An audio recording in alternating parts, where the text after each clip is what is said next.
Hello ladies and gentlemen, and welcome to a new episode of what can be lovingly called Marc Tech Reacts at this point, given that most of my recent videos have been analyses of content by much larger YouTubers. I put a lot of work into transforming those videos by making sure that they obviously become much longer, that the natural flow of the video changes, and that obviously my own analysis becomes the priority. This is just some content pushing from my side, and I guess some self-defense, but most of my audience has been really positive about how my channel has been developing in terms of content. I always of course welcome constructive input on what you would like to see me do next, either in this exact format or something different. Over the next week or just over the next couple of days, you can expect me to have some offline content, so to speak, where I will give you in detail information of how my experience with my iPhone 15 Pro Max is going. In fact, this video is the first one that is being recorded through my iPhone 15 Pro Max. Just so you know, here is my 13 Pro Max. I'm keeping it for another couple of days before handing it over to my mom completely, taking some comparison photos to see how the device has improved, comparing benchmarks, comparing cellular connectivity. So there's a lot that you can still look forward to. I do have the latest betas now installed on all my devices, including watchOS 10.1 on my Ultra 2. The problem is that the double tap gesture still isn't yet available in the OS. I kind of goofed on that when the beta first came out and I was reading the news to you guys. I was like, oh yeah, you can now use double tap if you're a beta user. No, right now you cannot. Maybe that will be added over either one of the future betas, but at the very least once the actual 10.1 release is official. My bet is kind of that it would be in the next beta or something like that. Except for that, there isn't that much more to add over what I've been saying over the last couple of videos. We are at almost 3.7 thousand subscribers, which is amazing. We basically added 3.5 thousand subscribers in 2 weeks, so that's insane. Growth has now slowed down. I guess there was a lot of pent-up demand for new content as people were reacting to the new iPhones and Apple Watches. I hope that Apple will now make new iPads, so maybe in a month or so my channel can get similar levels of growth once again. Beyond that, I just can recommend everybody who watches this video either live or later as a VOD, please consider subscribing if you like the content. Of course, leave a like, that also fits the bill. Hit the notification bell so you actually know when I'm going live, which I know has been a real problem because I stream at pretty erratic times. I do not do this professionally. This is a hobby, and I can stream at basically any time, but not always. So be prepared in that regard. And sometimes I try out new times simply with how my audience develops. Currently we have a lot of people who watch me from India, and I'm very grateful for that, so I try to do a couple of streams that are more advantageous for people from India to tune in, but over the long term expect my streams to usually come at what you can transfer to your own time, which would be 10 p.m. German time, Central European time. That is kind of my most comfortable time. It's also the kind of time that I could do almost daily for the next 6 months before my life situation drastically changes again, and I really want to keep this channel afloat for this time. And if you want to support me directly, I don't have any other revenue sources except for you guys. Right now, as I'm finishing up med school, super chats and super stickers are now open open on the channel. The channel is fully monetized, and if you want to support me directly on a regular basis, you can also find the link to my Patreon bio in the description of this channel, together with the stuff like Twitter, Mastodon, and that's basically the housekeeping for now. I think 5 minutes is fine, given that it's a live stream. It also gives more people time to join. We started with 2 people, we now have 4 people. Hopefully it will become more and more, and if you are liking it, please consider sharing maybe it with somebody who you think might enjoy it as well. Before we get fully started, cheers. Once again, this channel is not actually sponsored by Coca-Cola, but I would love to be. I am a lifelong supporter of their products. And I can now mute myself.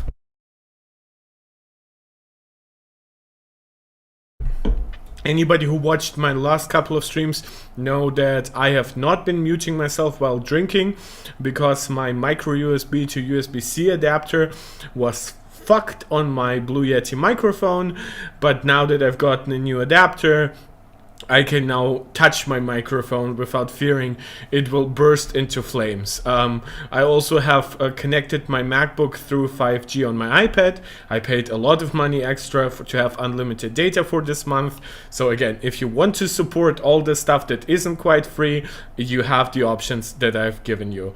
So without further ado, let's get started with MKBHD, and throughout the stream I will be open to suggestions. For now, I'm kind of thinking of reacting to Marc Tech's Galaxy S23 Ultra versus iPhone 15 Pro Max camera comparison, but for now let's focus on MKBHD.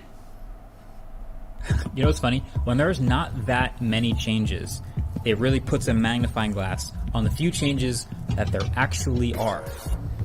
Yeah, that's absolutely true. Like, remember the years, like something like the iPhone 5, where Apple, like, on stage was telling us that they changed absolutely everything. Like the camera was not as big of an upgrade as it could have been, but that was because the 4S was such an awesome device in that regard. But you had a new chip, double the memory, you had 4G support, you had a new design, you had better speakers, better microphones, like you had Lightning versus 30 pin. Like, there was so much coming together. I think it's possible for almost every hardware specification to change these days. Like, we can get a new processor, new speakers, new microphones. But the question always is, by how much are they actually improved? And even something like the speaker in the 15 Pro Max, which is like objectively better than on the 14 Pro Max and on the S23 Ultra, like, it is not as like, oh my god, it's like finally stereo, like when we got the 7 and 7 Plus, you know, those days are kind of over.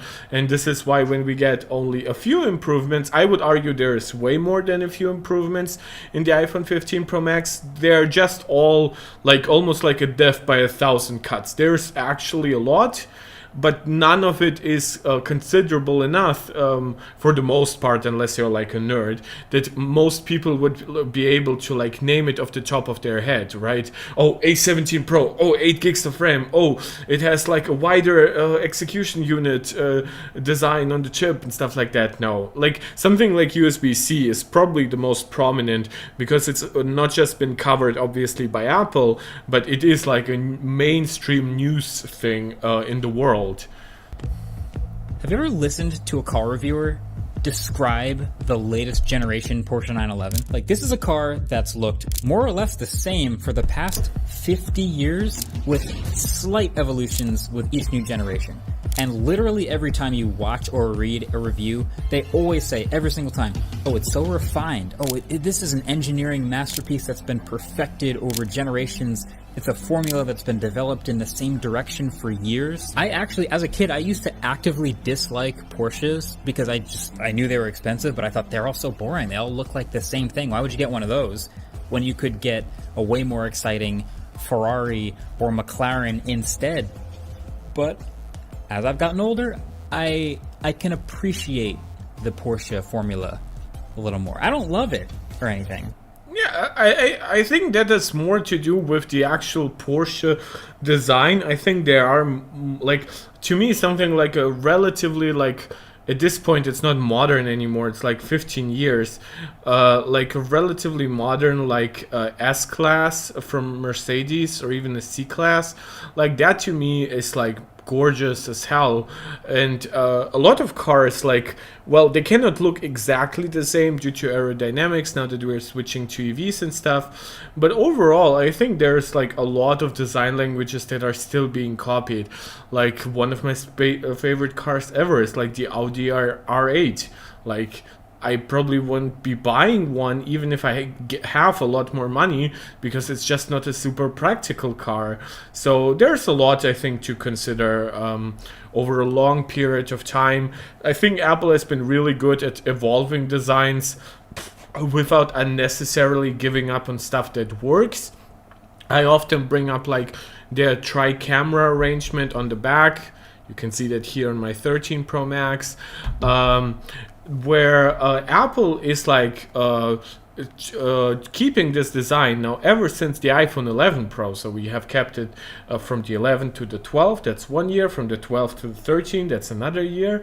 From the 12 to the 13, that's another. Wait, from the 11 to the 12, from the 12 to the 13, from the 13 to the 14th, and now from the 14th to 15. So that's 4 years where the back camera bump is basically indistinguishable unless you get like a ruler and compare them in terms of size, which that definitely has evolved.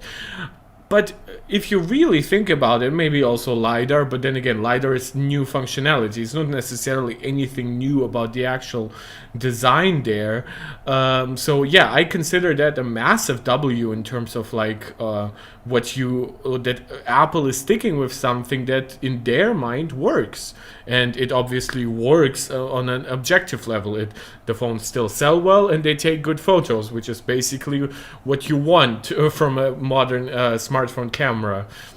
I wouldn't say I love it, but I can appreciate it more. Does that make sense? I hope that makes sense. I am the one that optimum. I got the drum, I got the drop on them. I got the lock, stock, and barrel on top of them. I got the chopper for the block, they knocking off.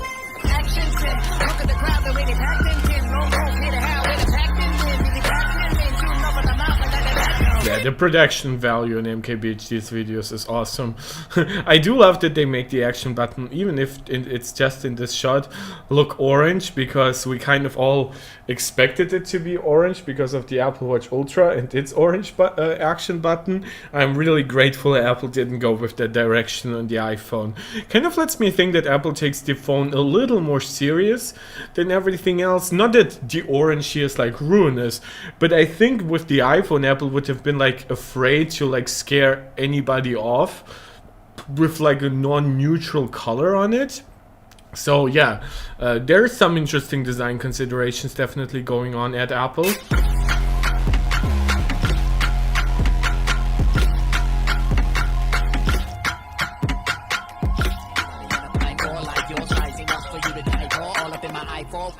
This is the iPhone 15 Pro. Not a lot of changes.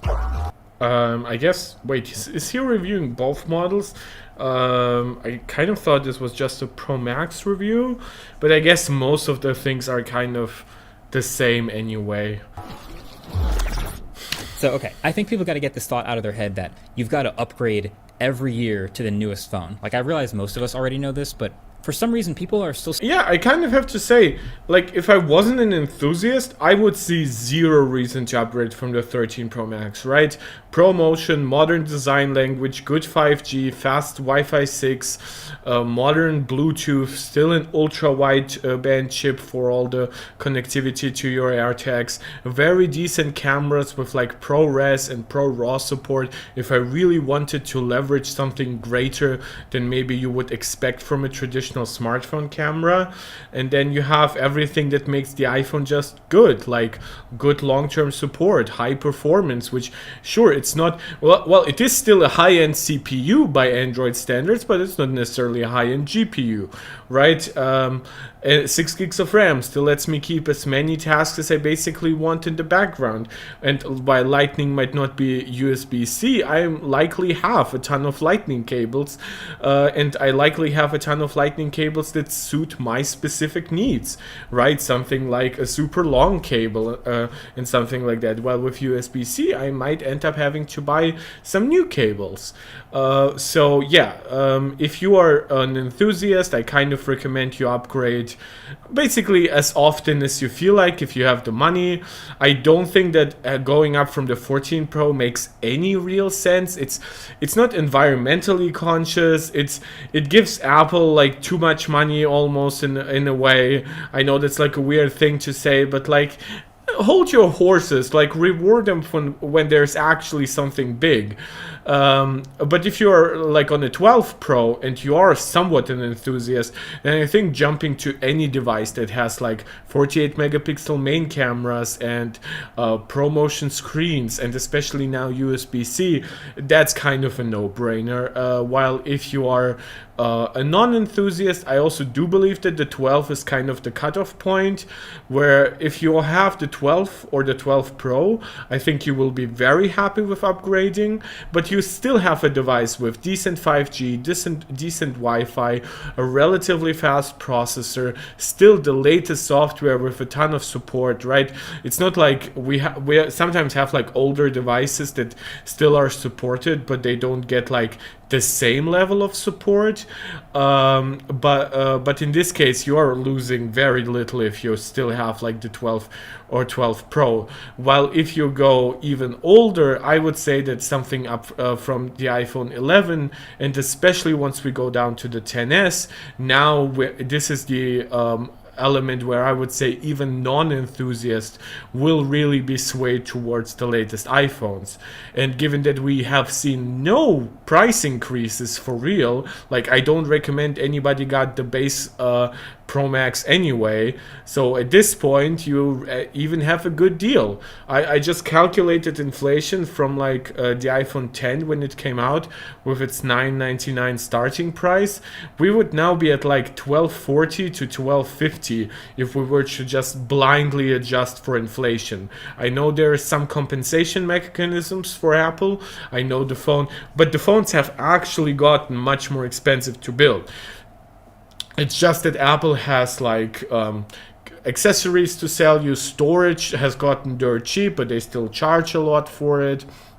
So there's a lot like preserving Apple's margins. And then of course Apple has alternative businesses that are stronger than ever, like their cloud business, selling you iCloud storage for absurd prices, at the same prices per gigabyte, by the way, as Google, but still.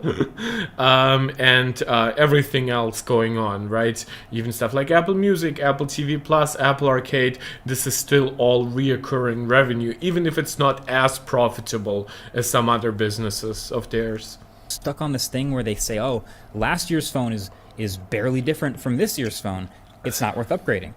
But like, that's not new. Like the Zenfone 10 I just reviewed is just a refinement of the Zenfone 9. Like the bleeding edge ROG phone has looked the same for 3 years now. The Pixel is finding its stride with design. But what we're really looking for is for them to fix anything that's wrong or bad, and then just find ways, clever ways, good, interesting ways to just get a little bit better every year, so that over a long time, over a bunch of improvements, it adds up to a bigger, more significant change. So that's what's happening here with this iPhone 15 Pro. I've been using it for about 2 weeks now. They've made some improvements, but now we're starting to also see some possible problems, some new issues. Yeah, I like that he actually took his time. He saw some of the extra media coverage. Again, when we go back to something like the overheating issues, or maybe battery coverage, that it hasn't been as positive as what like Mr. Who's the Boss has said.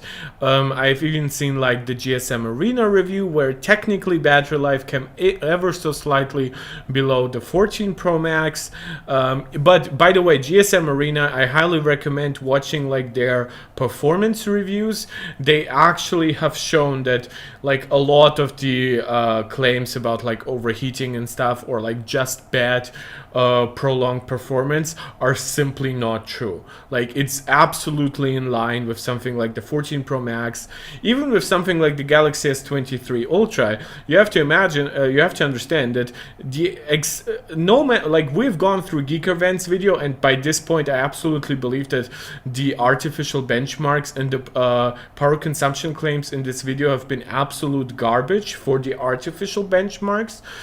Because everything that I see lines up with two facts. First, iPhones don't have as good I have my reactions on. I'm sorry, I'll turn them off. Reactions off. So everything that I've seen lines up with two facts, right? First is iPhones are not as good as high-end Androids when it comes to heat dissipation, where iPhones will usually be pretty good at dissipating around 4 watts to 5 watts. Android watts will easily deal with something like 6 to 6.5 watts. I think that is absolutely true. But the other point is iPhones usually consume less energy during somewhat intensive tasks, like where the A17 Pro GPU will sit like between 4.5 to 5 watts. Androids will sit at like 6.5 to sometimes even like 7 watts. That is absolutely normal. This is why heat dissipation is better in those devices. The problem for iPhones is once we start having like 5G turned on, or the display is super bright, then the heat dissipation starts to be not quite enough. While on Androids, they still have a little bit more overhead over just peak heat dissipated from just this, the processor. That is absolutely a real problem, but then again, the iPhone is not quite as power hungry, so it doesn't need the exact same power dissipation system as something like a Xiaomi 13 Pro or the Galaxy S23 Ultra.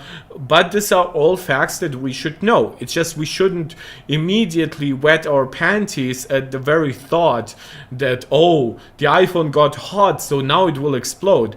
From everything that I've seen now after 24 hours with my iPhone 15 Pro Max is that it performs about the same or better than my 13 Pro Max when it comes to heat.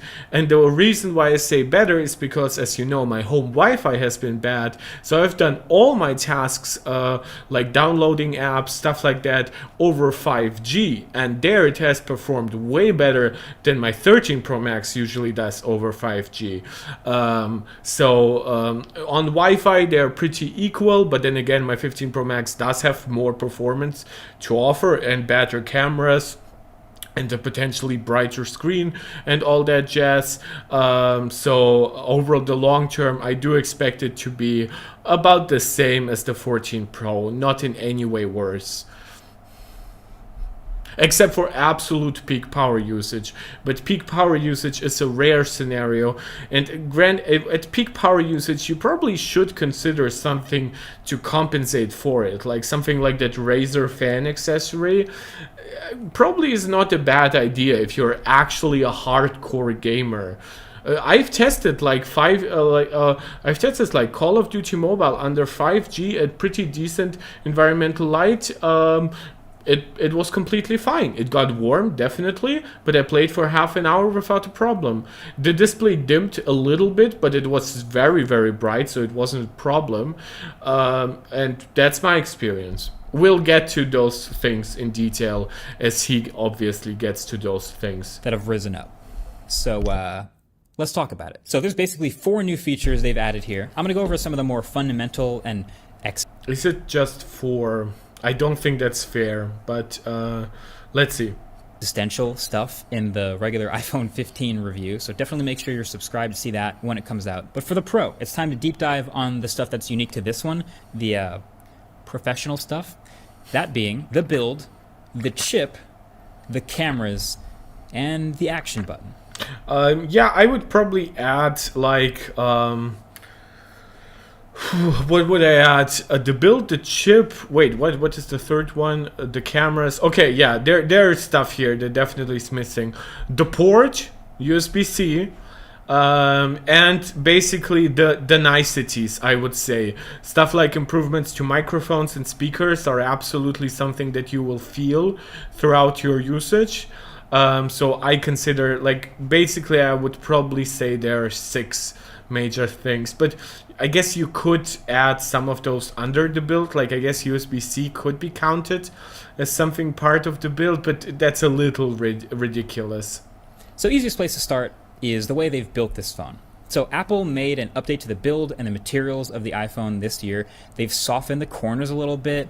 It's clearly still a boxy design, but now instead of a completely flat glass at the front, there's this gentle little curve just at the very edges.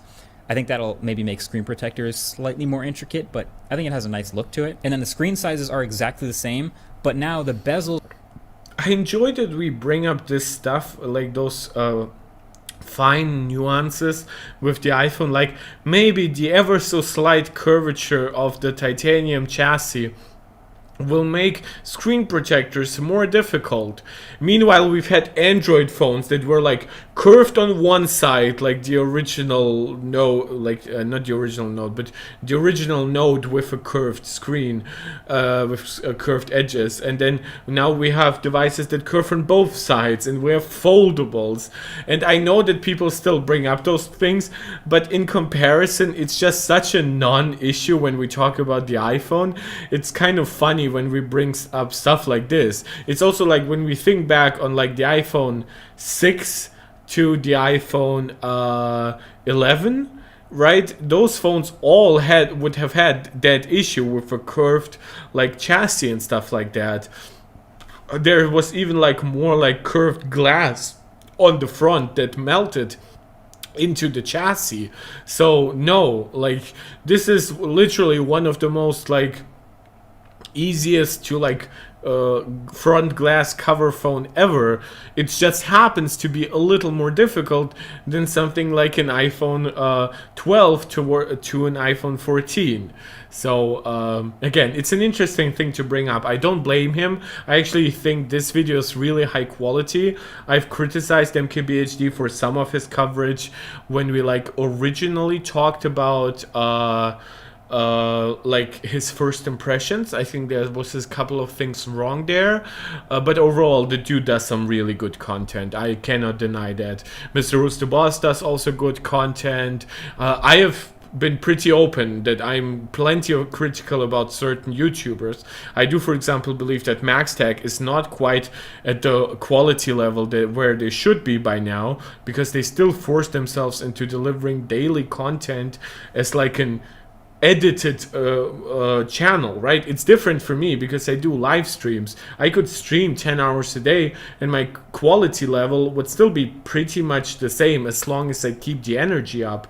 But for them, it's very, very different. And then there are people like Unboxed Therapy, which I don't think delivers anything productive towards like the wider technological discussion. I think Jerry Rick Everything is a nice dude with some cool tests that he does, but I think his tests do more to scare people than to provide actual information that people will find. It's also often that he does his tests after a gate has usually been found, like the Bengate shit and stuff.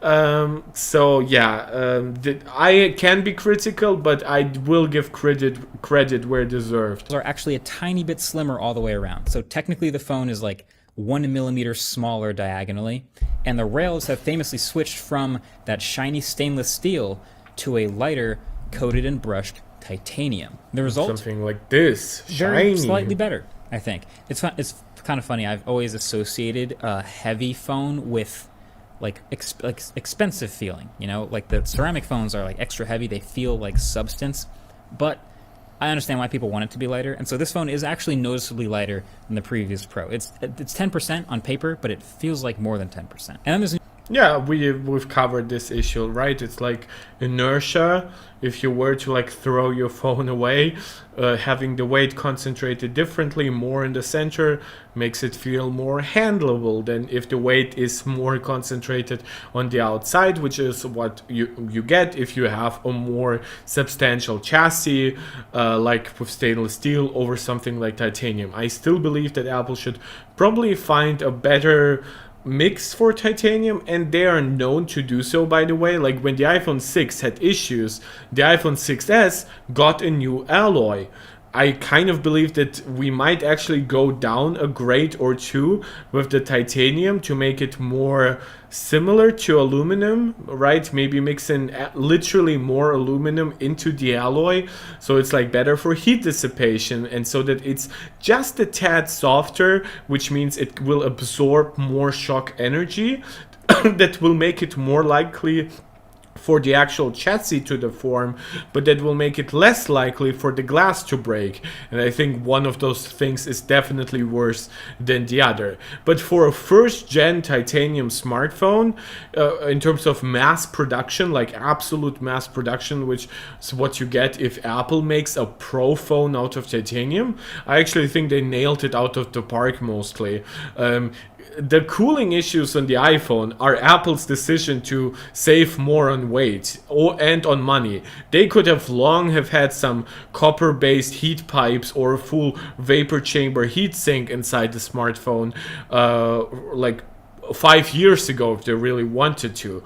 And when it comes to just like shock absorption, I don't consider that such a major issue. I still believe most people should be using cases anyway. But then again, like for example, when you look at something like this, like a Pitaka case, because I know my device is still durable throughout, I can feel comfortable with letting some of the shiny stuff be free, right? This is why I usually get like the lightest, most open case. It's just so I can protect the back and I can protect like most of the stuff of the basic chassis, but I don't need to protect from like every little scratch. Like I don't know if you can see, there's a ever so slightly small like imperfection here where I hit it, or basically where it fell down and hit the floor, but that to me is like an absolute no issue.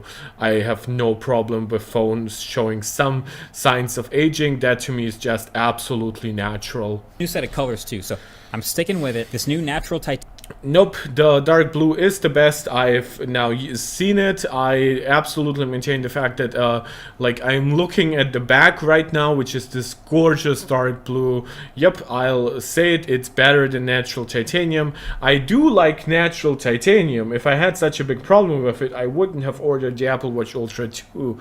I just do prefer the blue, and I hope that over time Apple will find a way to move away from PVD coating to full-on anodization, which will allow the material to, like the color, to be more durable, so it won't be like scratched off like it currently can be, which will also allow them to put this on like the rugged Apple Watch Ultra, and I do believe that this will make it easier to market the other colors except for like the natural titanium.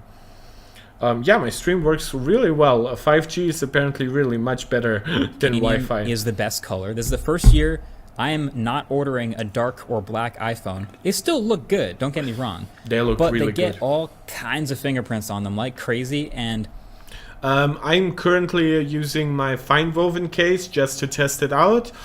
I found that I like it more in some ways than I thought I would. I actually do like how it handles, how it feels. I think I actually have it here.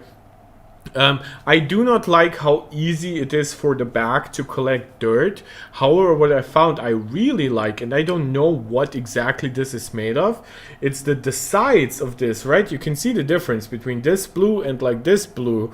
It's also like this is much more leather-like in feel than this back. If this is still like, if this isn't any kind of plastic or anything, right? I hope, like, I don't know. Like, I mean, Apple marketed such an environmentally friendly thing. My point is, if they can sell this part as like environmentally friendlier than leather, my question is, why isn't the entire case made out of this? That on the back, like you can even see that there's like a seam in there, like not like if something is like sewn together, but just like it being two different materials. Like if everything was made from the same material as the sides, it feels kind of silicone-ish, but still much nicer than that. I probably would dig it way more. I think Apple honestly put themselves too much in a bind with this woven material. If I know it's not woven, but you know what I mean. It's fine woven. Also, my worries about the light-colored scratches, if you go deep enough, were all confirmed by Zach, JRig Everything, in his video. I don't have any concerns with that. If there's one scratch on my device throughout like 2 years of ownership where I can see the natural titanium underneath, I don't have a problem with that, and obviously I will not be taking a knife to my smartphone, and for the most part I'll be using a case anyway. Hell, if my phone drops in something like what I've shown here, right, like a pretty open Pitaka case, right, let's say it like really gets scuffed there to the point where it looks really uneven, the natural titanium becomes basically more prominent than the blue color, then I'll just switch to a case that covers this up. But for now I do want to enjoy as much of my beautiful dark blue smartphone as I can. Thing up. So because I'm on team no case, I'm going with the all gray phone. I think it looks dope, so I'm going with that. I think basically the idea is if you have a perfectly working phone, there's no world where you should upgrade to this one just for the titanium build or just for the slightly thinner bezels. You shouldn't. But you have to appreciate and put this up next to an iPhone 11, then yeah, you can see the differences compounding over time, just like if you sat in a 992 generation 911 right now after sitting in a 997 generation car. But the real highlight of this build here, let's be honest, is there's a new port at the bottom, that USB so he Type-C. brings up USB-C as part of the build. If honestly, out of his 4 features that he mentioned, to me, the action button is way more part of the build than the USB-C. I mean, by that logic, you could claim that the cameras are part of the build. At least an action button is like a literal like button, a part of the device.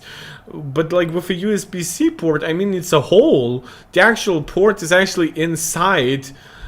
Most people probably wouldn't even be able to differentiate it visually right away from Lightning until their cables don't fit. So yeah, I kind of don't agree with this perspective, and I kind of believe that this is like maybe subconsciously done to really hammer home the point that there aren't that many improvements to the iPhone, while in actuality I think there are definitely more than 4 improvements to this year's iPhone. Which makes say a big hello difference to to our people like me special who have guest? other gadgets in their life, computers, who's the cutest? headphones, mouse, keyboard. I just bring one charger, it works with everything. I have already had this rite of passage moment that everyone who gets this phone is going to have, where you have an existing lightning cable and you try to plug it in and then you're like, oh, right. Nope, didn't have it. I am aware of which phone I'm using, but granted, he came from the 14 Pro, so to him the dynamic island is like not immediate guarantee that he is using a 15 Pro, while I've come from a 13 Pro, and because obviously I see the difference between a static peninsula and a dynamic island, this is where I know not to plug in a lightning port. My only problem with not plugging in a lightning port comes from the fact that I have my favorite 3-meter thick lightning cable, which obviously I cannot use with this phone. Oh my god, she's so cute. She wants me to cuddle her.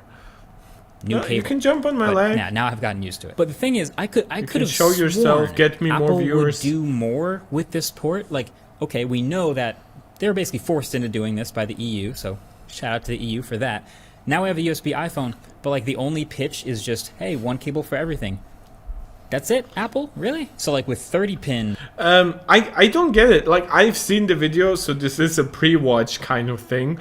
But like, he says Apple has not done more with the port, but then he literally lists like half a dozen of improvements specifically to this one port. And I'll go through them as he goes through them to really hammer home the point that... Now, I'm currently using my iPhone with my MacBook through USB-C, but I'm not doing it with a USB 3 cable, so I'm perfectly aware that for most people USB 2 will likely be fine. They charge they charge regardless of how fast they actually charge.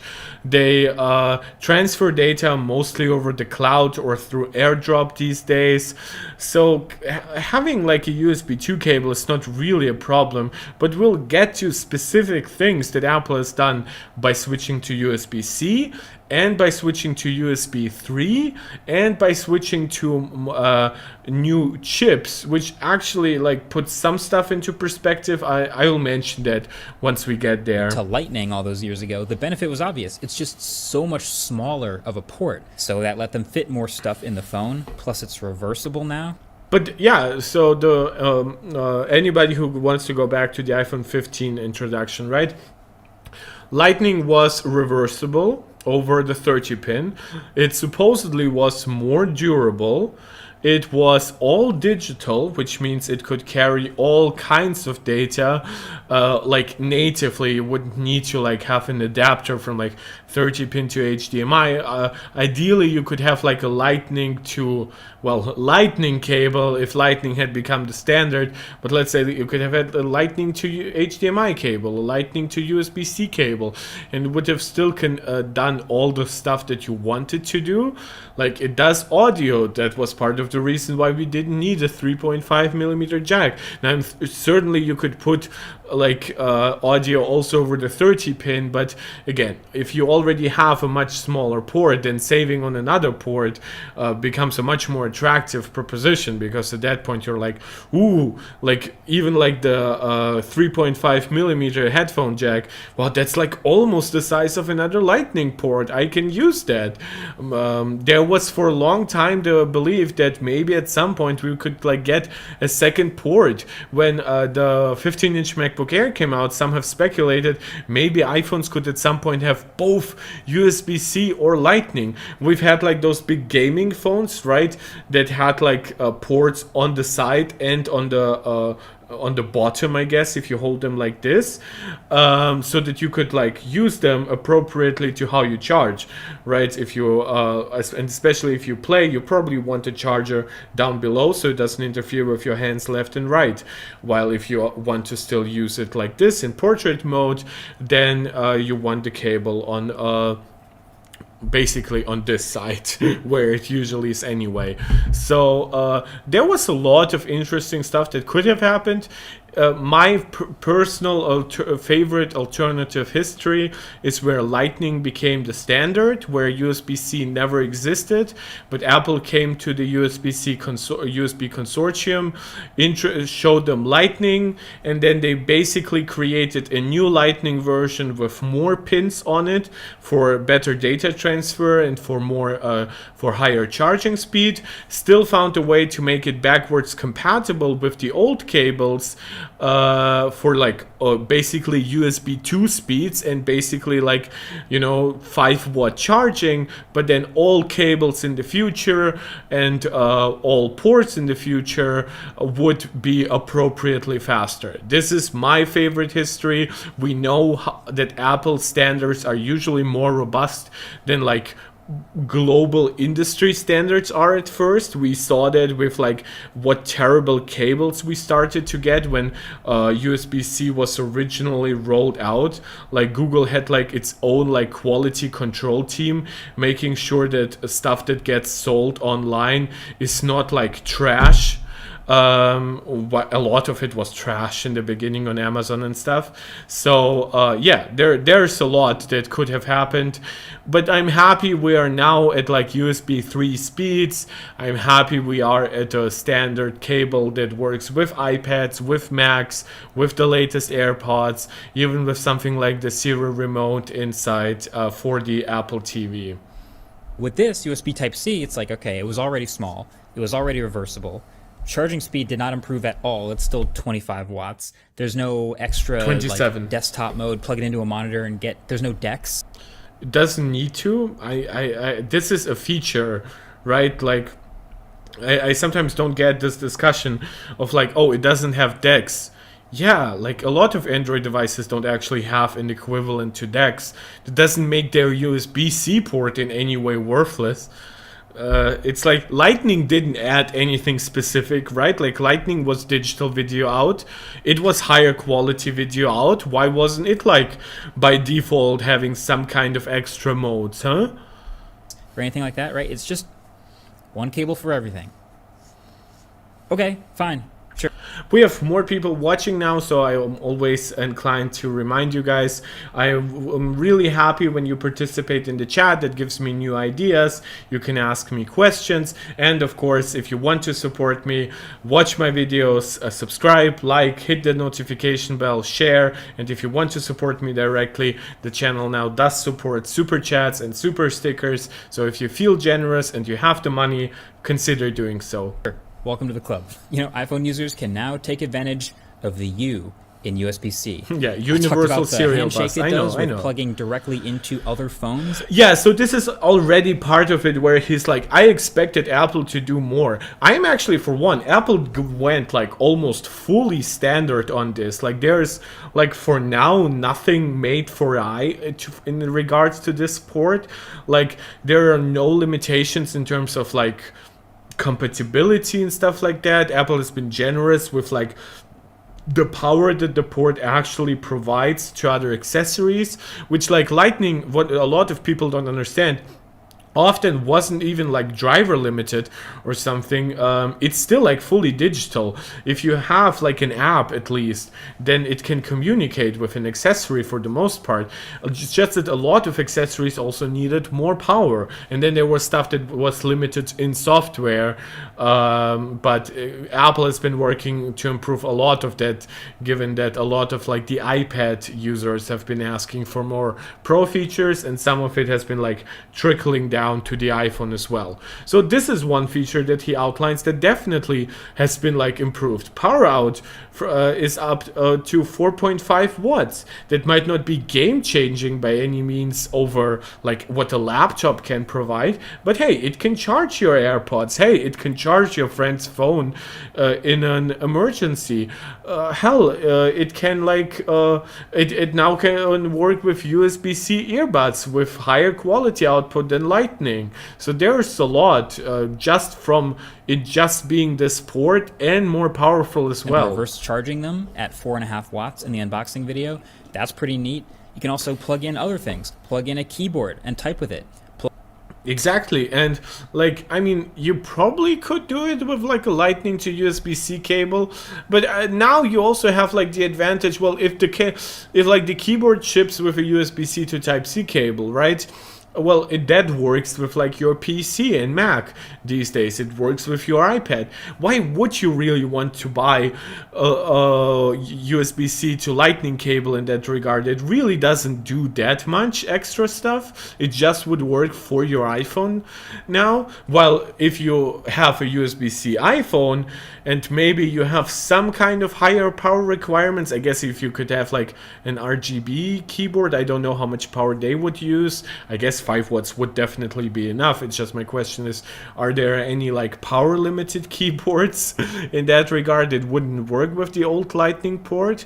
But yeah, in this case it's basically guaranteed, so that's nice. Plug in a monitor, it'll mirror your screen at up to 4K 60. 4K 60, significantly higher output quality than before, which by the way, this output quality is actually the same on the base iPhone 15 and the 15 Pro, which leads me to believe that Apple has like a special controller to output this, or they are finding some kind of extra lane from even from the A16 chip and its display engine, but I kind of highly doubt that.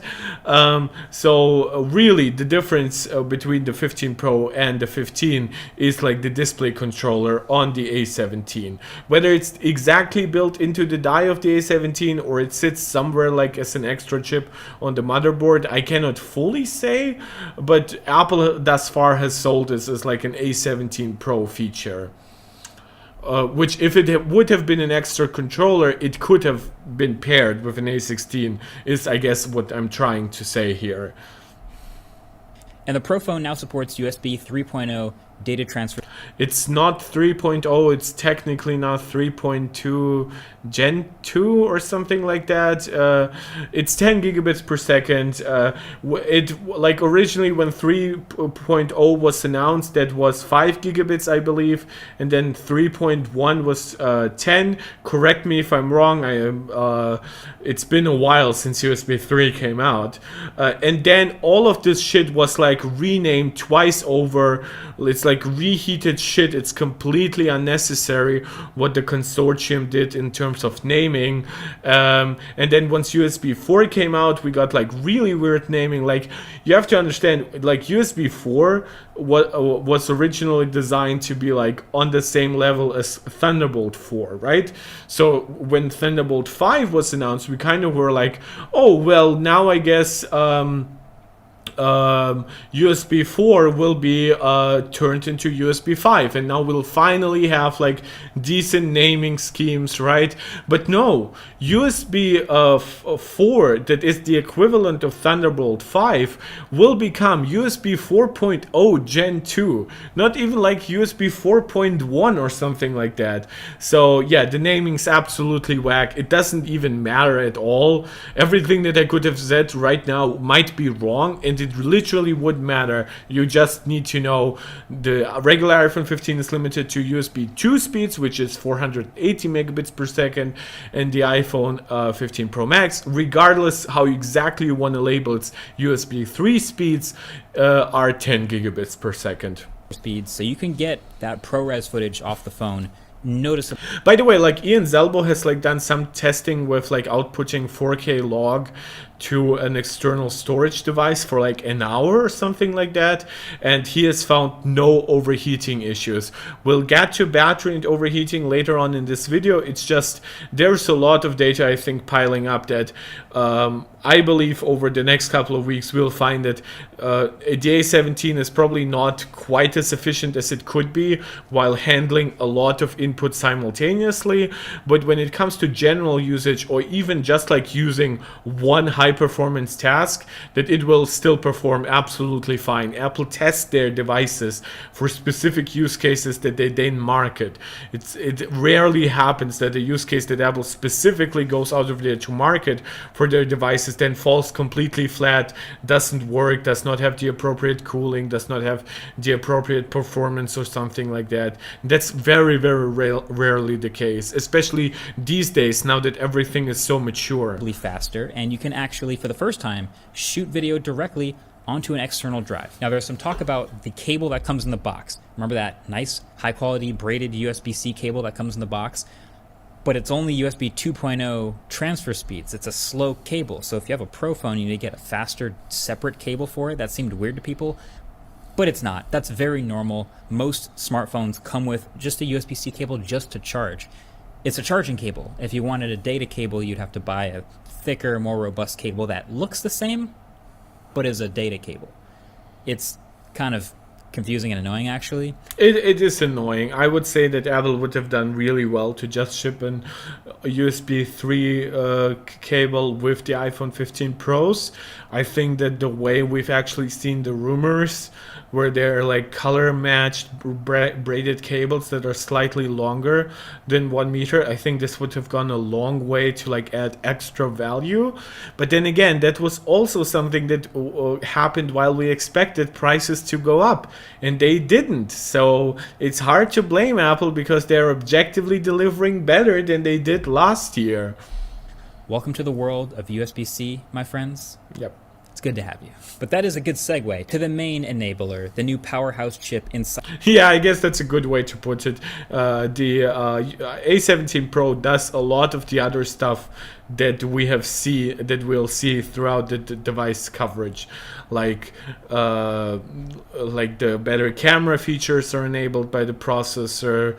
Obviously, all the performance stuff is the actual processor, but even something like the USB 3 speeds come from A17 Pro. This phone with a new name, the A17 Pro. So the base iPhone 15s got last year's A16 Bionic from the 14 Pro.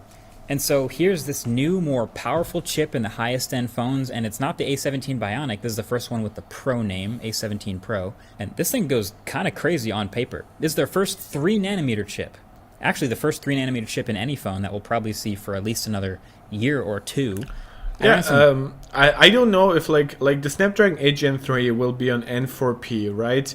I don't know if there will be like a Snapdragon 8 Plus Gen 3, which would be like a mid-gen refresh that would be on 3 nanometer.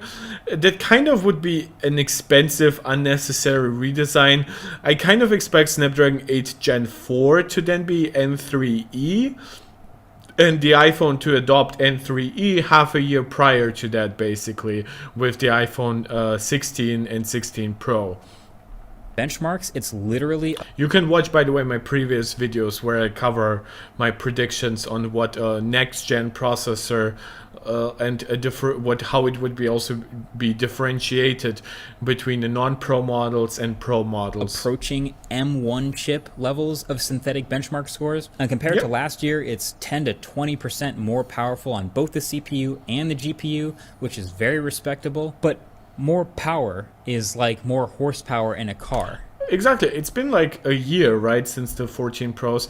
I guess the only thing that you could realistically downplay is like the GPU, which is like 20% better of the 14 Pro, but the 14 Pro did not really improve the GPU over the 15 Pro, right? But then you also completely are ignoring things like mesh shading, ray tracing, you're ignoring metal effects upscaling thanks to the much faster neural engine. All that stuff that basically PC users have been like showing off for a while, and to a degree console users, but on consoles ray tracing is not that mature, and upscaling technologies are less advanced than AI-based upscaling through things like DLSS or now neural engine enhanced MetalFX upscaling. Previously, MetalFX also relied on algorithms similar to how FSR works on PC, which is an AMD technology. It's designed to be more open and more developer friendly than DLSS from NVIDIA, but it's worse, so it doesn't actually matter. FSR 3 is like coming out today or tomorrow. It's going to be interesting to see how frame generation works on those chips with this technology. It's only really useful or noticeable if it lets you do more things with it. I'm going to live in this analogy a bit more for a minute. But like the last generation Porsche 911 Turbo S, it was already so ballistic fast that you never approach that limit anywhere on public streets until you get to the highest end of performance on the track. And the highest end iPhone is the same way. Like the Pro iPhone's been great at just surfing Instagram and texting and doing all the normal web browsing basic stuff you do on a phone. And so the only place you'd really notice the extra performance is, well, we got a gaming demo. Apple showed these. It's not. It goes beyond gaming. Like there's like also like new encoders for AV1, for example, which makes something like video playback more efficient and also frees up resources for everything else while you might be streaming. Not streaming like I do, but like streaming something from Netflix or YouTube and something like that. 8 gigs of RAM go a long way to make sure that everything you've opened up in like the last day or two is still in memory, unless of course they would come with a significant battery drain, then iOS still will kick them out. And I would say just raw performance over anything in like the 5 nanometer generation. I mean, it's noticeable, right? But it's not game-changing. But if you're coming from something older, like a 10s or an 11, that is much, much more noticeable. And if you're coming from anything like an iPhone 10 or before that an iPhone 7, then they are worlds apart. And it's not that unrealistic to make those comparisons because people are keeping their phones for longer and longer and longer these days. Wild demos on the new iPhone at the keynote. And just a disclaimer, I'm not much of a phone gamer, so I'll defer the commentary on this to Dave 2D. I play like a lot of Apple Arcade stuff, which usually is like lighter weight. I'm not denying that it could run on Android, but there's some higher end stuff on it.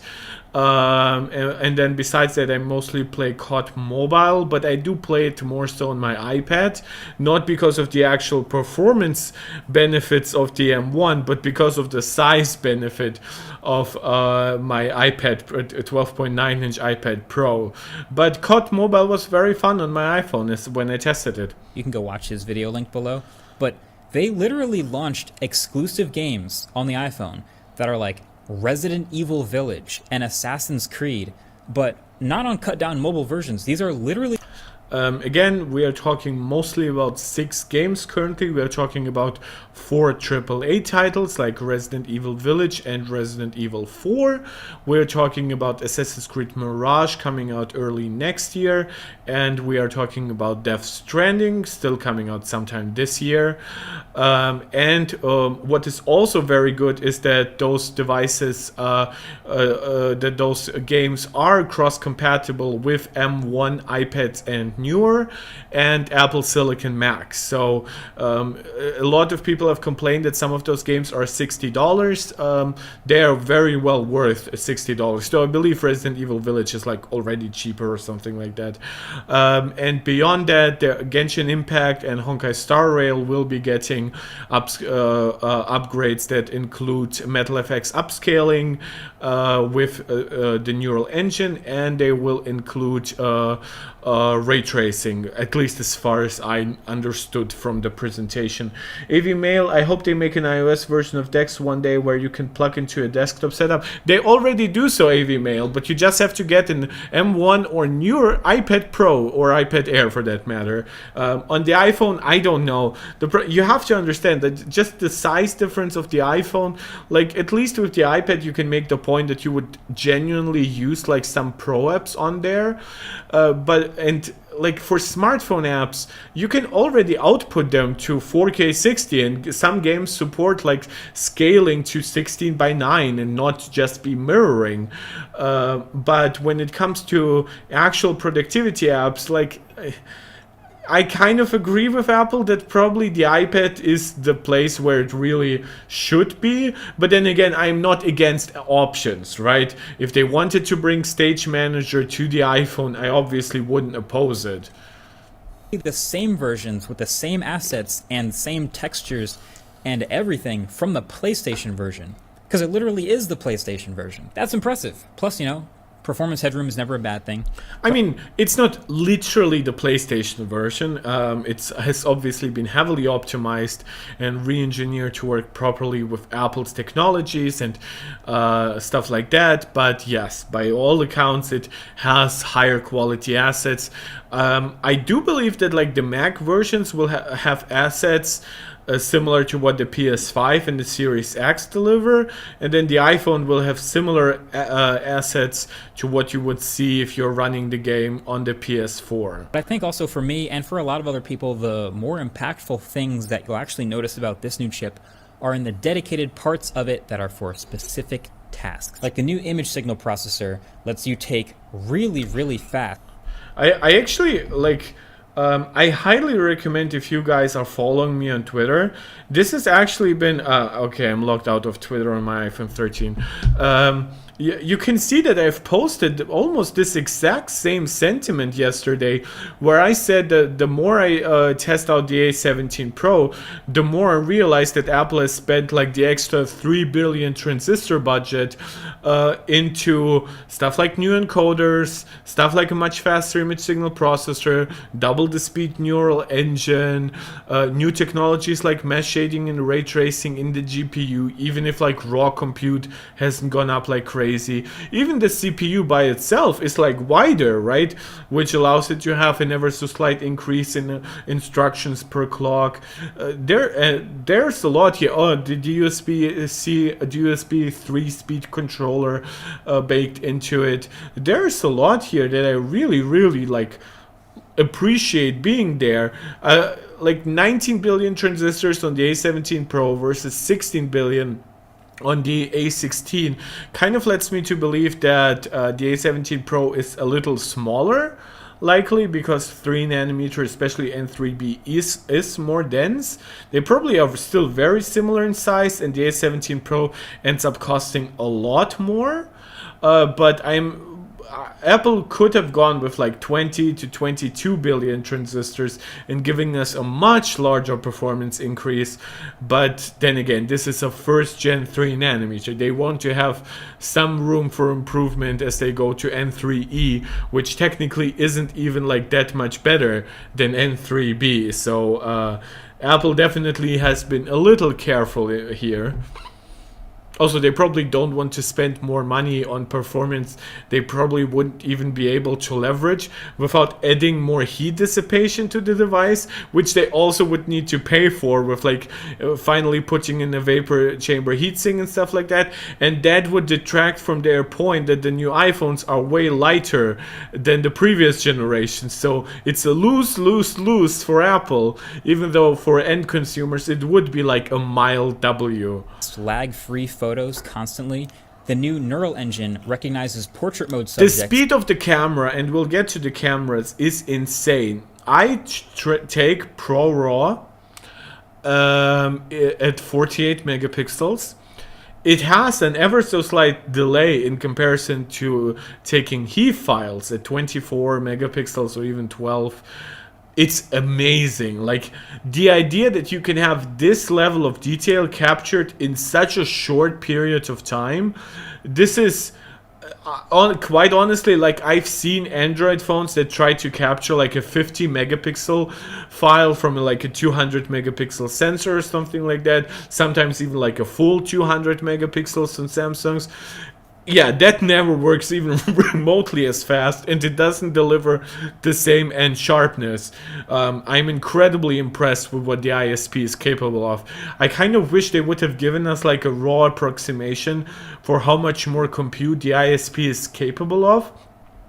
I think this would have gone a long way to really make people understand, oh, there is way more than just CPUs and GPUs on an Apple processor. There's the neural engine, there's all the encoders, there's all the controller chips for everything like USB output. So yeah, I would love to know just exactly how much faster the ISP is. Like people's faces and dogs and cats automatically, and lets you go back in time and set a regular photo to a portrait mode photo.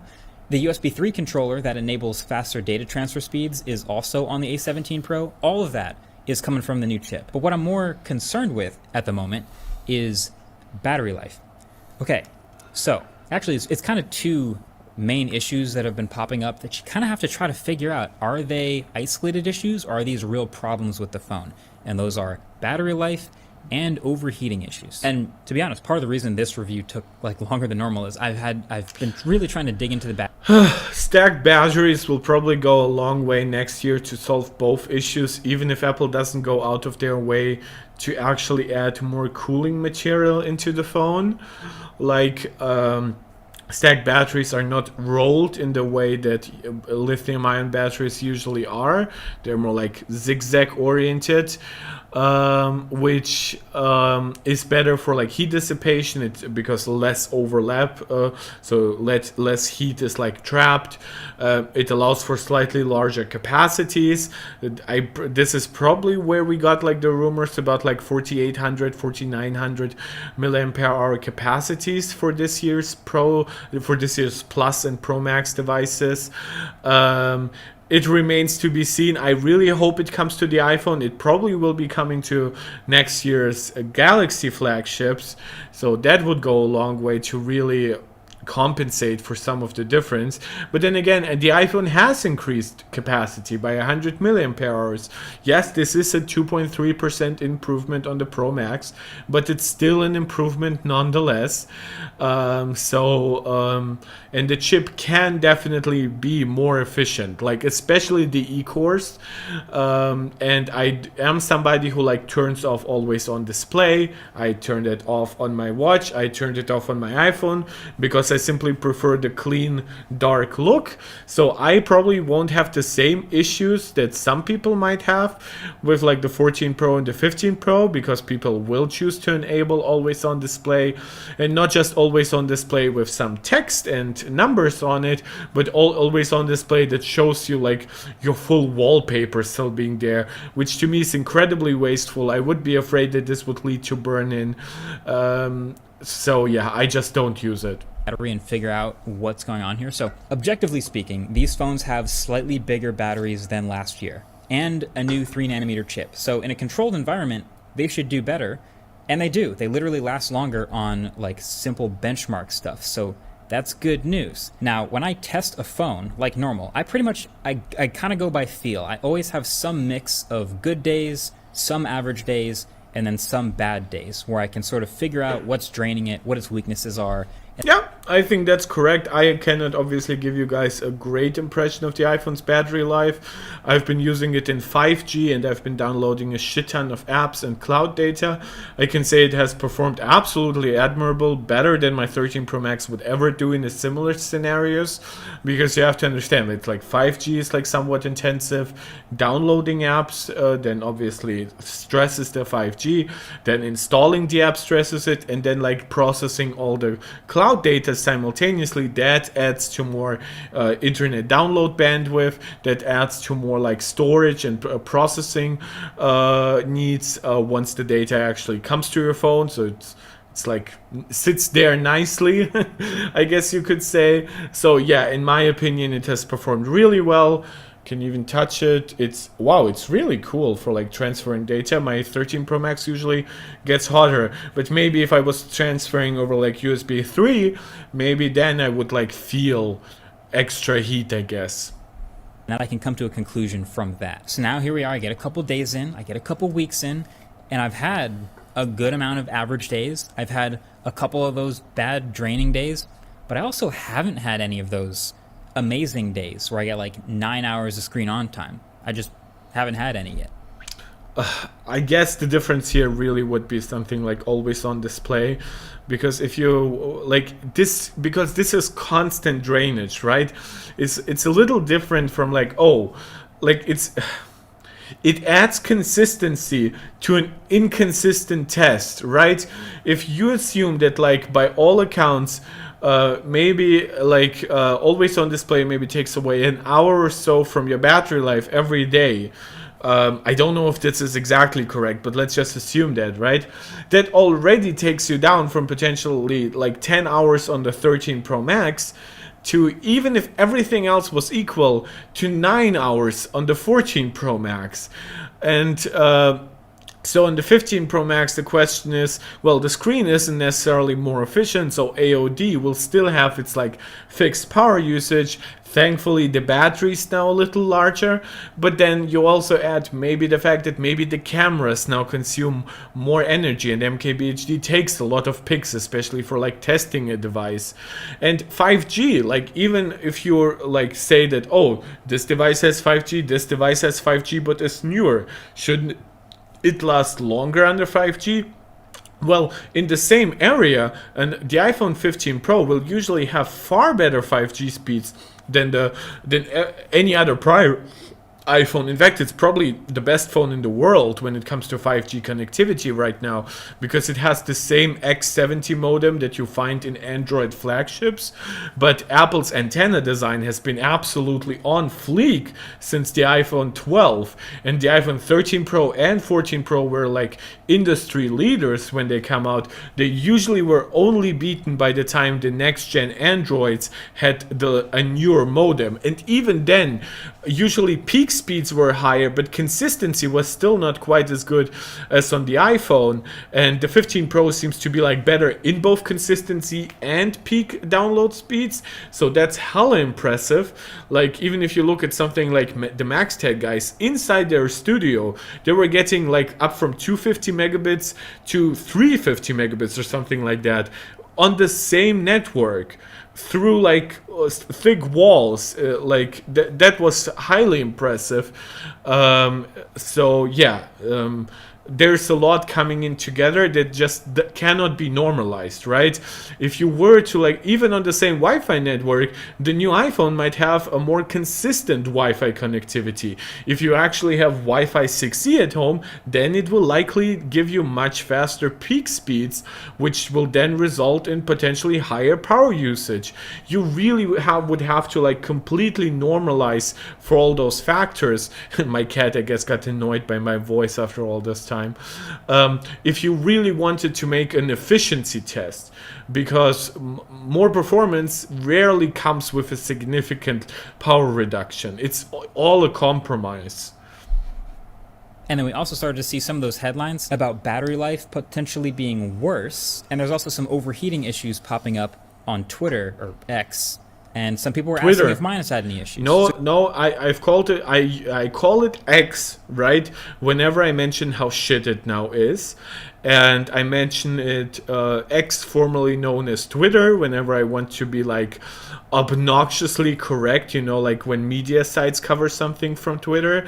And in private conversation, I always use Twitter. I always just call it Twitter. It is Twitter. It will always be Twitter. I'm absolutely sure that it will either be driven into the ground by Elon Musk, or at some point he will be manage to sell it somehow, and then it will just go to being Twitter.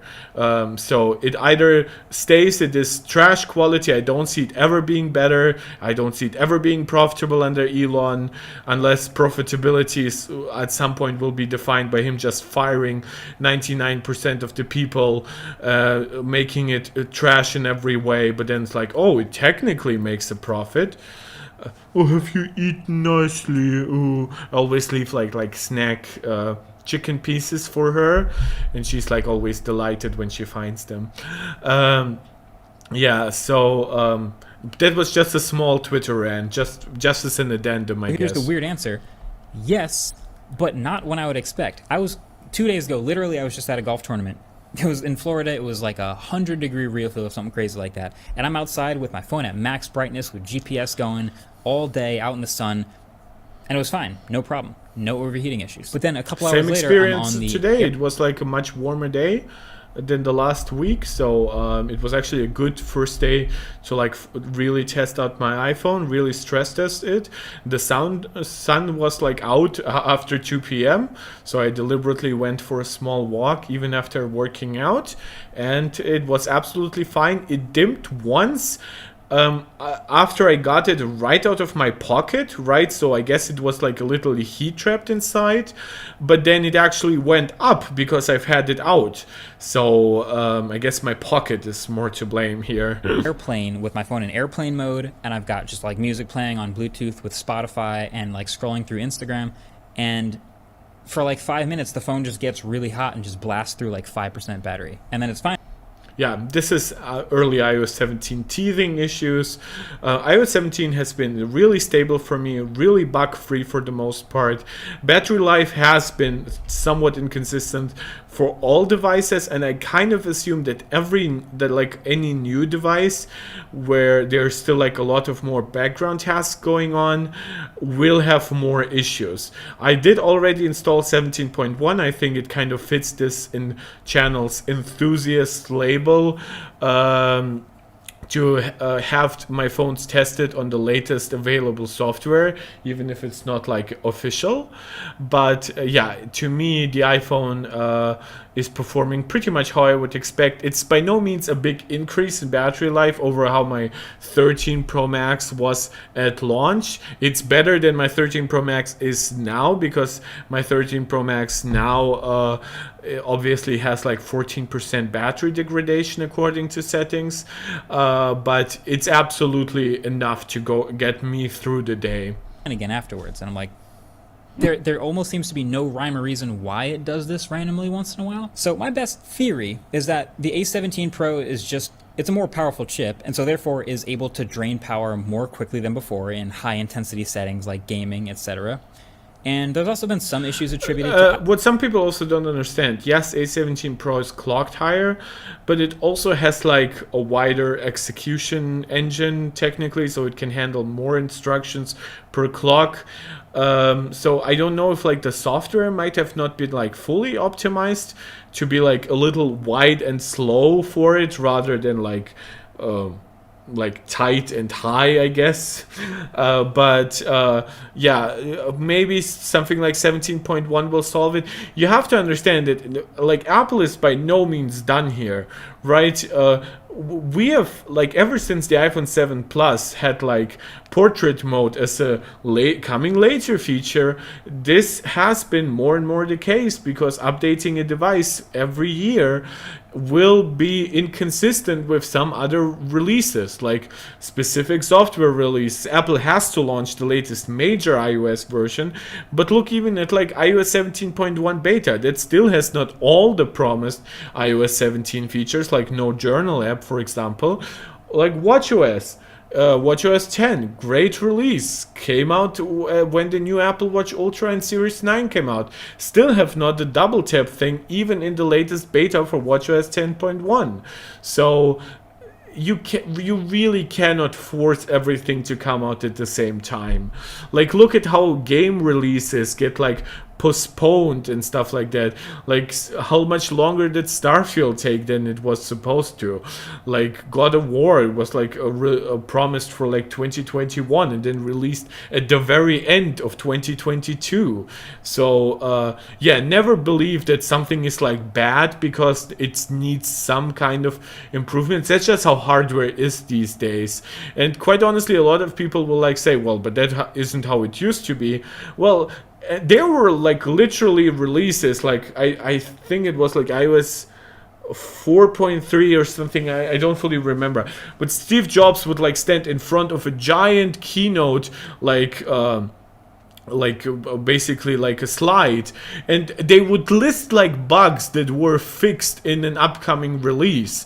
And sure, that sounds like super pro-consumer and super open, but at the same time, it also shows that there were still bugs present back then. This idea that we now live in a buggy era while previously everything was so refined is simply not true.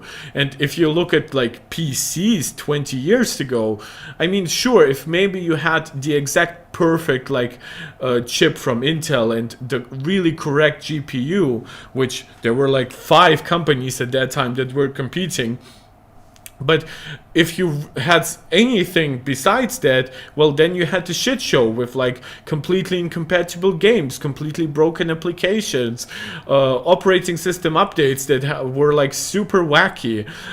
So yeah, we actually live in a really good time, especially as Apple users. It's I wouldn't say it's the best era for Apple specifically, because Apple used to have fewer products, right?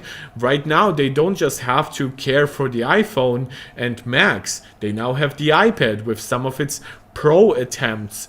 They have AirPods that even get like regular updates. Like there's a ton of good stuff in the latest version for AirPods Pro.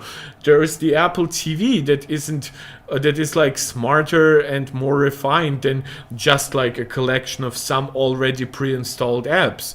Apple has to update their Xcode and their XDK. I believe it's called XDK. Like it's basically SDK because it's a more generalized term, but no, XDK is the term for the Xbox development environment, right? Regardless, like all their APIs, all their tools, they are more than ever. They have to update Metal for all the new features that are coming in new games and all the hardware accelerated stuff that is now inside their new processors. They have to account for changes in connectors and everything. Like everything is changing still relatively fast and on more devices simultaneously. So I kind of am pretty happy actually with where we are, especially again since we didn't have a price increase effectively since the iPhone 10. iOS 17 bugs, like we're already on 17.0.2. I imagine there's some more updates coming to both iOS and a bunch of apps. But by the end of this, I kind of feel like I'm expecting battery life to basically even out to be the same as last year, which is a boring answer, but that's kind of what I think that's fair. I expect. Now, we can talk all we want about what the word pro actually... It's interesting, like he didn't cover overheating that much. I guess, I mean, he brought up the fact that like his iPhone got hot once, but it didn't technically overheat. It just consumed a lot of battery in that time. And then the other time he was like outside during a hot day, had like his display basically at max, and the phone wasn't too hot. So I'm happy with those experiences that he provided. Those are obviously not like comprehensive, like long-term gaming tests or something like that, but I think those are valuable experiences for people to basically digest, especially because MKBHD is such an important reviewer. Means in a smartphone, but with iPhones, that is mostly meant cameras. And it turns out this is actually where I slightly disagree this year, because yes, cameras get improved, and there's a lot of stuff, specifically like video capture stuff, like video, like capturing in log, where it hasn't like gone more pro. But I would say the USB-C and the A17 Pro are a big part of what makes those phones more pro. And in my opinion, they're actually like adding a ton of features that back in like the iPhone, like even when the iPhone 11 Pro launched and people were like asking, well, how is it Pro? Well, it is more powerful than the regular one with more RAM, which is something pros care about.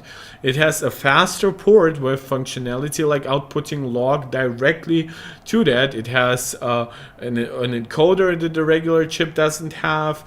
It has all the extra camera stuff through its faster image signal processor. It has the USB 3 connectivity on the processor that then makes the new port better. I've seen some reviews that still are asking, like the Verge review, right? That said like, oh, Pro doesn't stand for professional, it stands for progress. And I'm like, no, it absolutely stands for pretty much nothing. It just stands for better. If you really want to focus on what Pro could mean, I always encourage people to think of like Pro as in pros and cons, right? And Pro phones have pros that regular phones don't have, right? So if you have a regular phone, a regular iPhone 15, well, the pros will have pros like faster USB-C, and they will have technically even better cameras, and they will have a Pro chip, which is faster and has more features and stuff like that. And then they will have Pro Motion, right? It's like think about Pro Motion, right? It's like, is it professional motion? No, it's just better motion. Like anybody who really tries to like pinpoint the meaning of those terms, it's just like, why is like Ultra in any way more relevant for the Apple Watch than like Pro Max is for the iPhone, right? Why isn't the iPhone called Ultra, or why isn't the Apple Watch called Pro? Well, there probably were some other reasons on the Apple Watch, by the way. Like, I think Watch Ultra is like a trademark it's like a trademark by another company. Watch Pro is like trademarked by another company, so Apple had to go with Watch Ultra. And it's just marketing term, guys. Don't hang yourself up on that. There is a lot going on with these relatively similar looking cameras on these new Pro phones, both in hardware and software. So you're looking at a new, bigger 48 megapixel main camera. There's also no, we don't. It's the same sensor size. It's bigger than it is on the 15. This is an objectively false statement on MKBHD's side. An improved ultra wide with a closer up macro capability and a whole telephoto situation that we'll get to in a minute. But then with software, there is this whole new intricate image processing pipeline happening. So you know how most smartphones, a lot of them today. By the way, like I know some people have like asked, well, why does the iPhone 15 get 24 megapixels, even though it has A16, which technically would also work with the A14 Pro? Well, guess what? Like the guys from like Petapixel tested it. Or was it them? Somebody who I trust, I don't remember whom, tested out 24 megapixels on the regular 15, and they found that their 24 megapixels megapixels was basically not that much better than 12 megapixels, while on the Pros they said it was explicitly better. So there's a lot that some people will sometimes be like, oh, Apple is just cheating you, and in some ways it's true, right? There's no reason for why ProRAW or ProRes, for example, are not on the regular iPhone 15. They are on the A15 based 13 Pro Max, so there's no reason for them not to come, especially now with much better sensors and stuff like that. But guess what? Apple still keeps them Pro exclusive. So in my opinion, it is what it is. Some stuff is a little bit iffy, and I have no problem criticizing Apple for it. But some stuff, for example, the iPhone 14 Pro gets a lot of like that new next-gen portrait mode because it has pretty much all the data that you would need. It has an A16 chip that is relatively fast with a decent image signal processor. It has a LiDAR chip to collect three-dimensional data of the environment. So why wouldn't it get it? And Apple actually gave it to it. In prior years, who knows, Apple could have been less pro-consumer. Maybe they're now a little more afraid of like regulatory agencies, especially as governments are looking into stuff like planned obsolescence. Again, I do not believe in planned obsolescence on iPhones, where a device becomes either entirely useless or so outdated that you basically don't want to use it. But those small things can contribute, I guess, to obsolescence, even though in my opinion, if you like the 14 Pro camera, you really won't be updating to the 15 Pro camera just for what you saw in like the keynote anyway. So withholding some features is not a game changer here. Have like 48 it's still bad. Cameras, it's still and they all bad though down. when it's held back for no reason. I'll be open about it, but again, there are some reasons. A17 Pro seems to handle 24 megapixels way better than A16. To 12 megapixels. They give you 12 megapixel shots. You know, previous iPhones did this.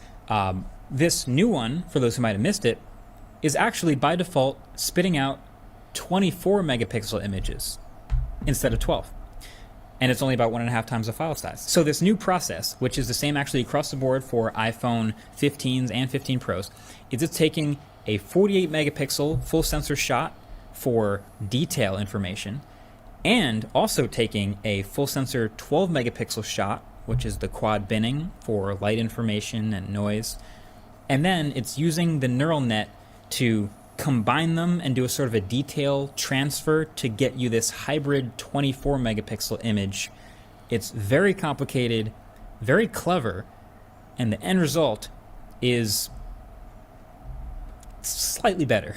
It's really right in line with what I've been saying. So I mean, you could still capture like Pro RAW features on like the iPhone 14 Pro with full 48 megapixels.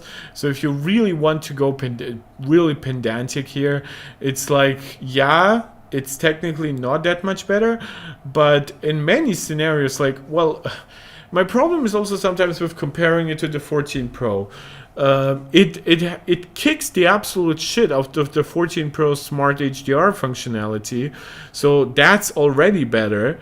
But then once you say, okay, it has this much better thing than the 14 Pro, how much better is it then than any other older phone? Because this is where most people are likely to come from, because those phones also had like worse HDR than something. Well, I guess the 13 had like very similar HDR to the 14 generation. They're technically both Smart HDR4, but everything older has like even worse HDR. So, and I've taken some pictures now. Smart HDR5 is fantastic. It's actually very neutral in some ways, and it seems to work really well in, I don't know if ProRAW, not ProRes, is like using some kind of different image pipeline. Well, I know it uses a different image pipeline to keep it more open, right?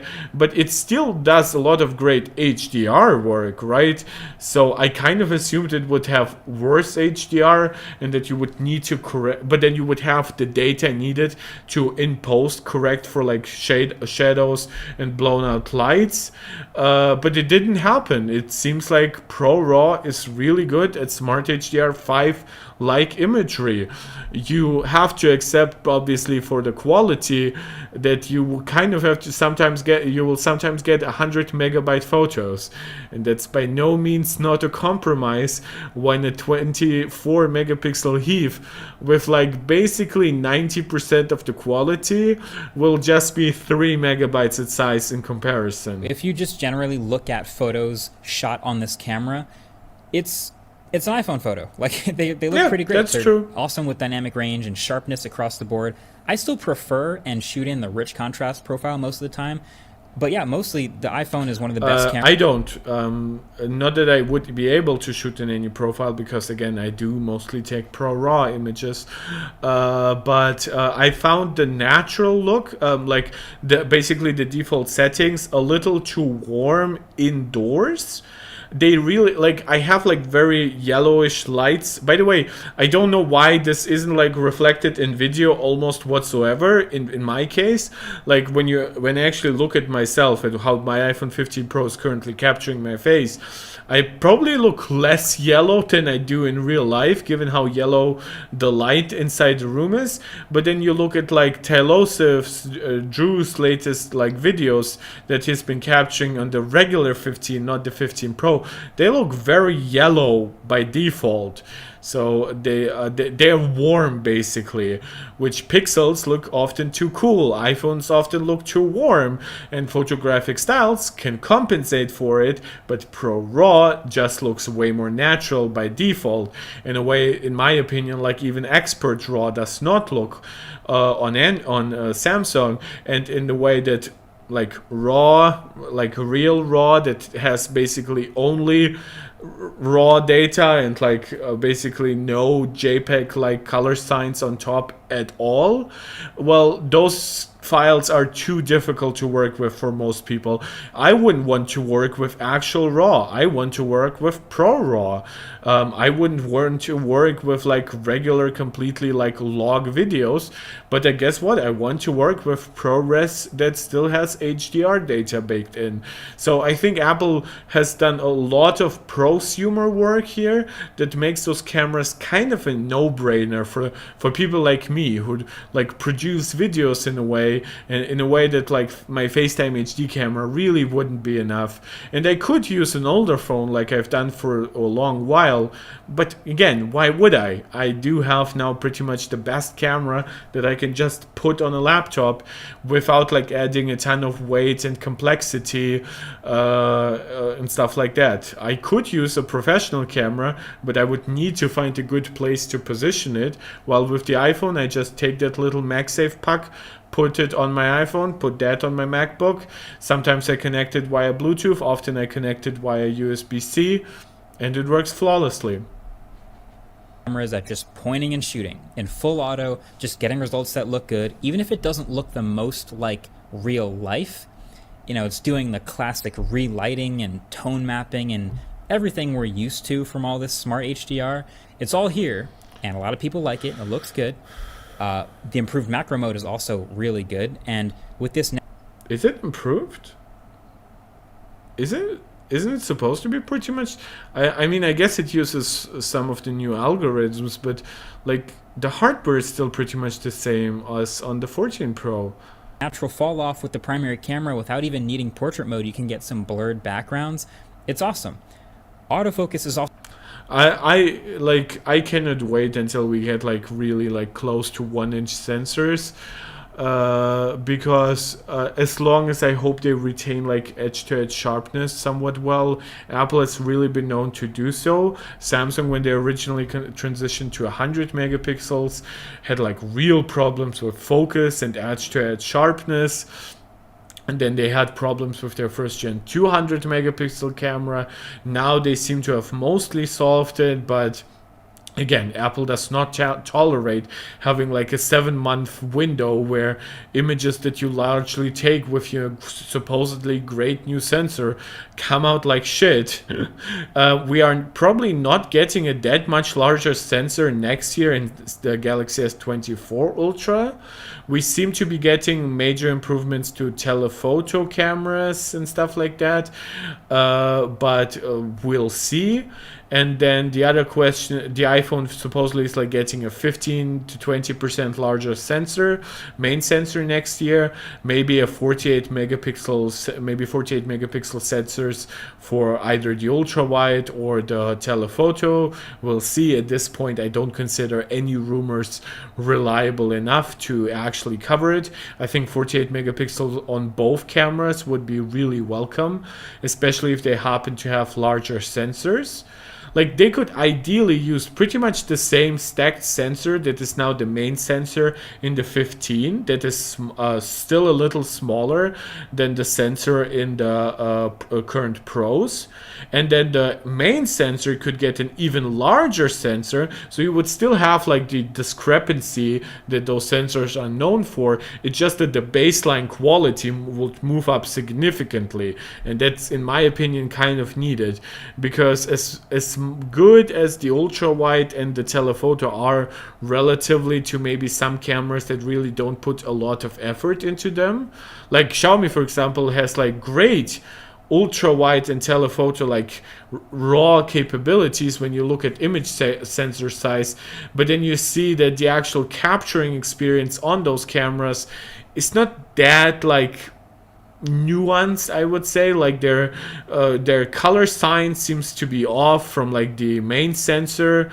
When you zoom in and out, it feels notably stuttery, and then on Samsung, once you go to like the 10x zoom, then like stabilization becomes a problem. It is absolutely trash in low light.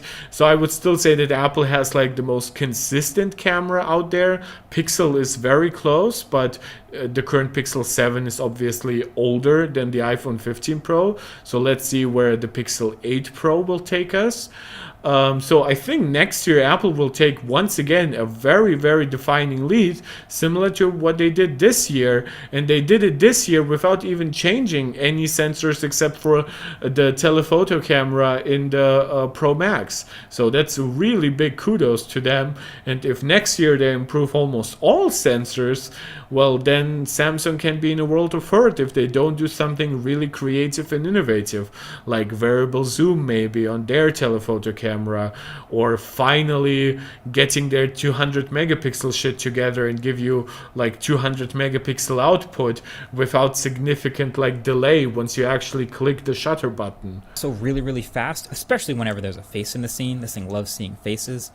And the benefit of the bigger sensor shows itself at night too, with even longer handheld captures. It's not magic, it's just... Like, even longer handheld captures are not better by default in the terms of... Usually if you need more time, that it means you have less data, so you need to accumulate more data.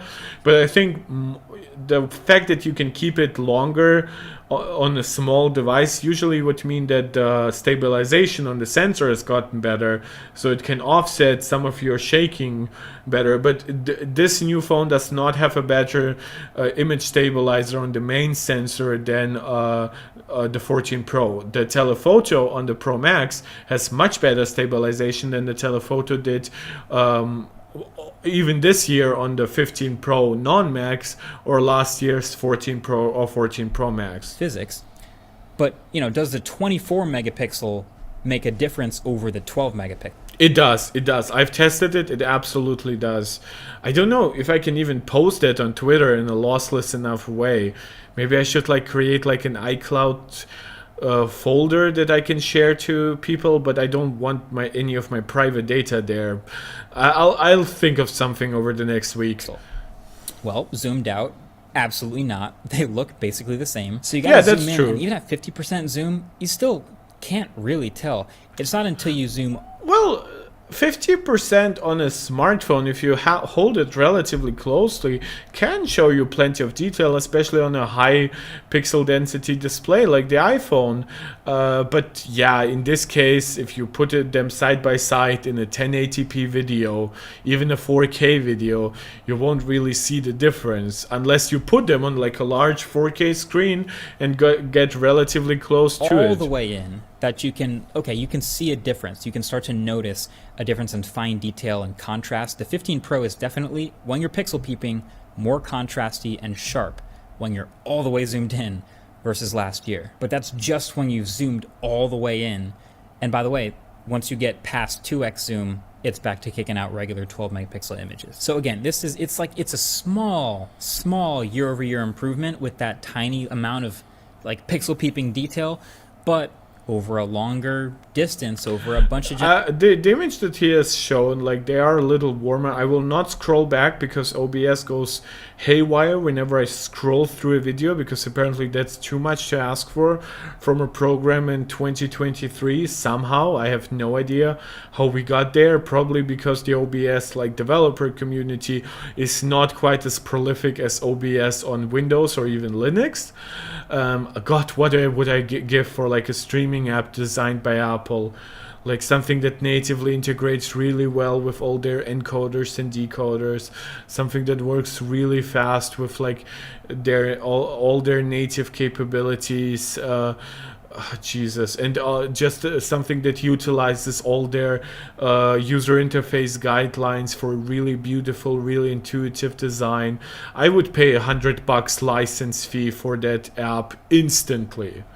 And I hope I would be able to more easily live stream to both the YouTube and Twitch simultaneously, because currently I am a little concerned of how well that would actually go. That's why I haven't tried it yet. But maybe over time I should. Twitch definitely seems to be a more active live stream platform than just YouTube, even though I do want YouTube to stay my main platform. Generations, that's the type of thing that adds up. They even on the Pro phones did a couple of presets from the 1x lens. There's a 24mm all the way zoomed out, then a 28mm, a little bit tighter, and a 35mm that all have their own... 28 looks really good. Like, I don't care about it being a little more sharp. Obviously there's like no big loss, I would say, which is very good, but it just feels right, that ever so slight crop. I guess it just drives me insane that I'm still technically losing a little bit of the camera, like how it actually is, but I kind of would really dig if we got like a 0.3 ultra wide that stays at the same like 12 millimeters, but then like we have 28 millimeter like natively, where you still get like the full 48 megapixel output. I think that would be perfect. It would also make most images sharper, because you are zooming in on a, like, you're not zooming in, but you are focusing in on a smaller area, but with the same amount of pixels and the same kind of sensor. Dedicated image processing pipeline presets to maximize detail into these basically super res zoom focal lengths that you can digitally zoom between. Super res zoom fits it really well. And yeah, they are sharper, by the way. I've tested them already. I've tested them in pretty low light. 28 megapixel really looks pretty like much identical, like you can almost zoom in to the same extent, and I mean like you can zoom in like another 2x, right, without losing any quality over a 24 millimeter that when zoomed into 2x would technically be 48, but if you zoom in from 28, that's technically up to 56 millimeters, and that is now a much smaller part of the sensor, obviously, than 48. So the image pipeline works, is what I'm trying to guess with way too many words. I wouldn't exactly call it having extra lenses on the phone, but it's not 1.5x zoom it's on not. Last year's phone versus 1. It's just that it's marketing, right? And marketing cannot be super nuanced sometimes. They have to be it has to be stuff that can fit into like 30-second clips. And if Apple wants to say it's almost like having 3 new lenses on your phone, right, or 2 new lenses in this specific case, it's like, I mean, sure, that might sound a little like far-fetched, but they did say almost, or did they say at least it's like having them. They're not saying it's exactly the same. And it is like, I mean, technically they could give you like 2 new lenses, right, that are exactly 48 megapixel with the exact same sensor and the exact same aperture, but they are 28 and 35 millimeters by default. Now they would be sharper, right, in the sense that they are cropping in again into a smaller thing with the same amount of detail, but it would like make literally no sense. It would take away from the actual size for everything else, from processing to battery life. It would add unnecessary complexity to the device. It would add unnecessary cost. While this is an extra image pipeline, it keeps quality super consistent, and it just gives you more versatility. 5x zoom on this year's phone, slight difference, but there is a difference. Honestly, the most pro things about these new phones, though, is definitely their video cameras. So I'm just going to nerd out about these for a second, because the iPhone's video capabilities, I've talked about this so much, but they are still so clearly far out in front of the rest of the smartphone world. Yeah, like especially now, like I've always said that the iPhone's only weakness in videography, right? Well, you could of course say, well, it's a 1 by 1.3 sensor, right? So that's by no means large, right? For example, a full 1-inch sensor is like what, 7.5 times smaller than a full frame 35 millimeter sensor on like a professional camera. So this would then be like what, like 8.5 to 9 times smaller than that. Of course it sucks in video comparison to something that is like literally close to 10 times larger as a sensor. You obviously also need a proportionately wider aperture and stuff like that. You need a lot of complexity to really feed that sensor well, but once you have it, of course it's better. While in this case though, I think the real downside to iPhone videography was sometimes that it would switch like really rapidly between like lights. What I'm saying is, if we're like shooting a bright sky and then you like move around a little and it's you're shooting now a building that is actually covered in the light, that transition would sometimes be a little jarring. Now with some of the enhancements from Smart HDR5, that has gotten way better, even by default. But if you're somebody who wants to capture log, well, now you don't have that problem almost at all. For one, there's that much more data in there, thanks to it being ProRes and stuff like that. But now you can color grade it in a very consistent way to compensate for issues like that. And Apple is apparently doing a really good job with like their log profile for Final Cut and even iMovie. So yeah, seems to be working really, really well. It doesn't even shoot 8K, which is it's totally capable of with the 48 megapixels. I wish they would let us. Nope, a ton of the quality that Apple is delivering comes from like, in video games, I guess you could call it like temporal anti-aliasing. I know it's not the same thing, but it comes from data aggregation.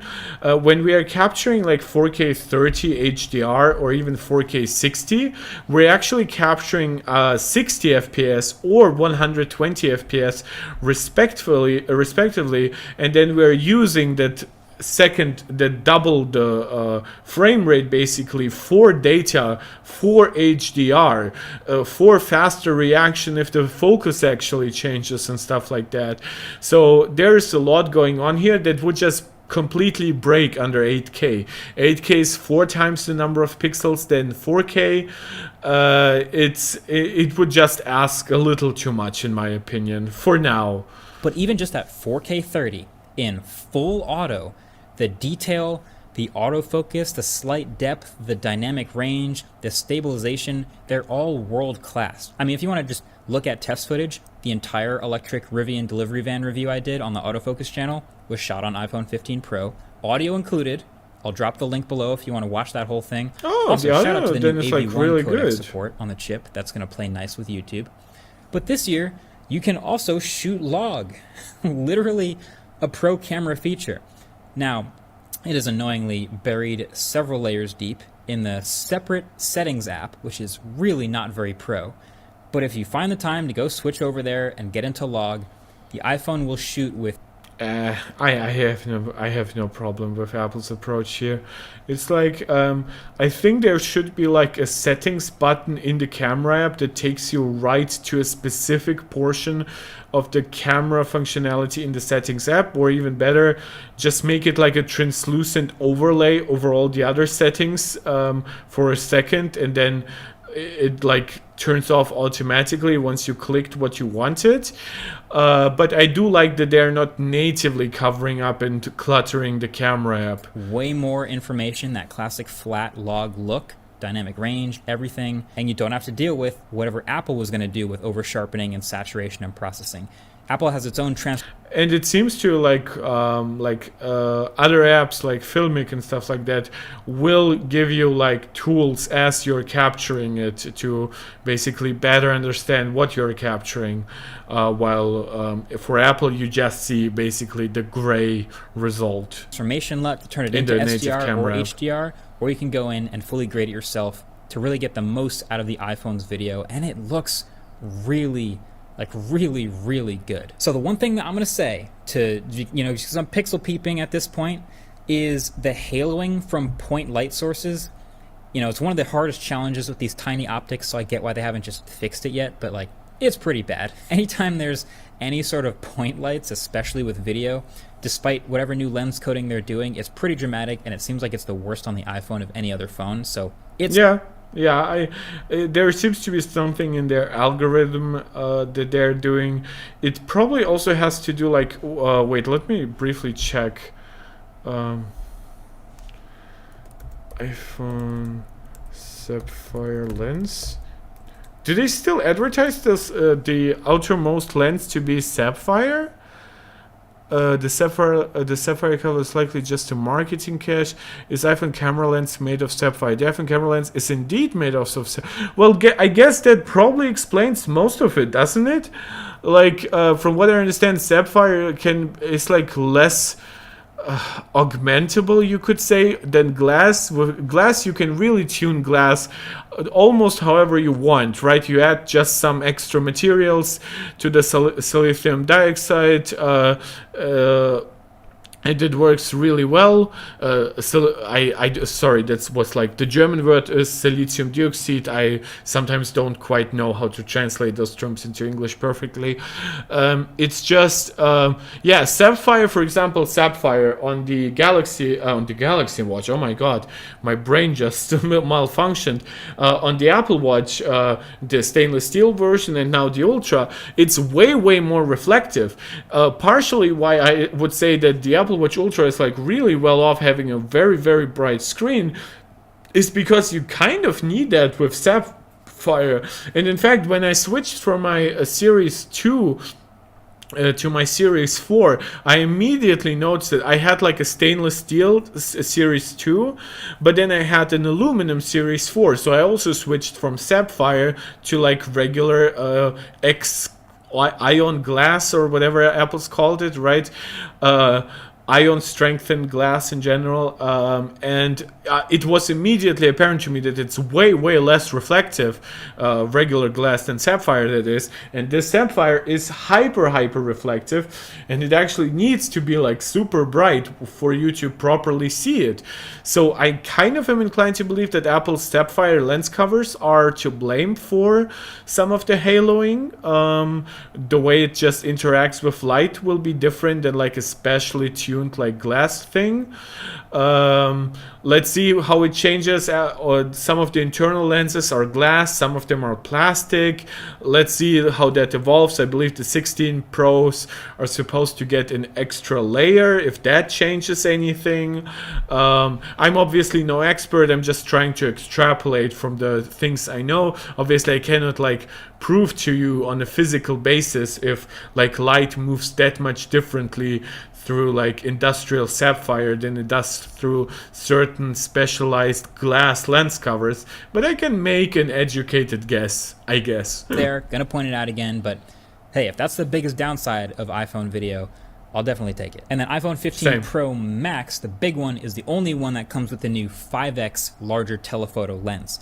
I would bet my life that that's going to come down to the smaller 16 Pro next year. Yeah, especially since the phone is also getting larger, so it will have more internal space for it. Whatever, but it's only in the big one this time. But yeah, it does let you get a little further with max zoom from 15x to 25.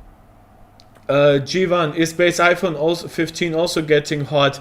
Well, from my account, the 15 Pro isn't getting hot either, but no, I don't see why the 15 would be getting more hot than like the 14 or the 14 Pro. Like the 14 Pro already had the same chip with the same capabilities, and aluminum for the chassis is actually better for heat dissipation than stainless steel. So ideally, if everything else was created equal, the base 15 would actually be better for heat than even something like the 14 Pro, but it seems to just work without any problems, is what I'm trying to say.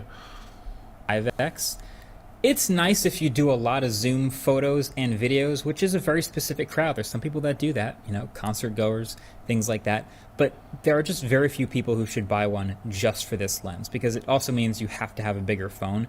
And it also happens to mean that your 4X photos, just before you get to 5X, will actually be worse on this phone. But yeah, it's not nearly as... Yeah-ish. I have found that the 3X telephoto is like so bad in comparison to the main sensor ever since the iPhone. Like, I would say even on my 13 Pro, the amount of times where I take a 3X photo and it ends up being actually just a crop from the main sensor is like, I cannot count it. That's like 90% of the times where in low light where I take a 3X, and it's kind of 50-50 even in decent lighting. On the new Pros, the main sensor is now even better, but the 5X is at least so far away that Apple seems to be more aggressively choosing to actually go with the output from their tetraprism zoom rather than just give you optical 5X, other than giving you digital 5X, because obviously that will come with a huge quality degradation. Capable of some of the longer telephoto periscope lens. I mean, Samsung has a 10x optical lens that blows this one out the water in terms of reach.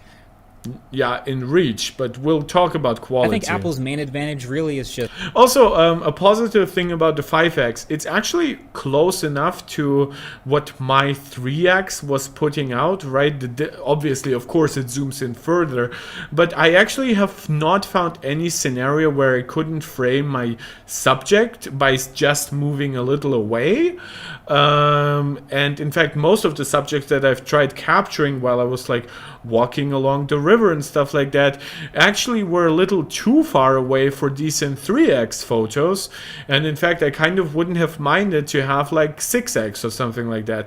However, with 10X I have not found a single scenario, like maybe if I really just wanted to have, like, I captured a picture of a duck, right? But if I capture it at 10X, I literally only have the duck in the picture. There's like nothing of the environment around it. Like even there's like no even decent blur around it. I've played around with the galaxies because you see nothing around the duck anyway. So how wild is that picture, right? It's not like you're doing like great nature documentary and you're photographing a lion from like 200 meters away. For that you would need a professional camera anyway, to be honest, and you would need a camera with much better stabilization than what the 10X would give you, and you would need a camera with much better low light capability than what Samsung's 10X gives you. So the iPhone instead gave you a 5X with a larger sensor, slightly higher resolution than Samsung's 10X, a much wider aperture, and much better image stabilization. And those things go hand in hand for anything in relatively low light, and in low light the iPhone absolutely wins in zoom. I don't know if we'll have the time, but I'll try to cover the latest Max Tech video about, at some point at least, where they compare the S23 Ultra versus the iPhone 15 Pro Max.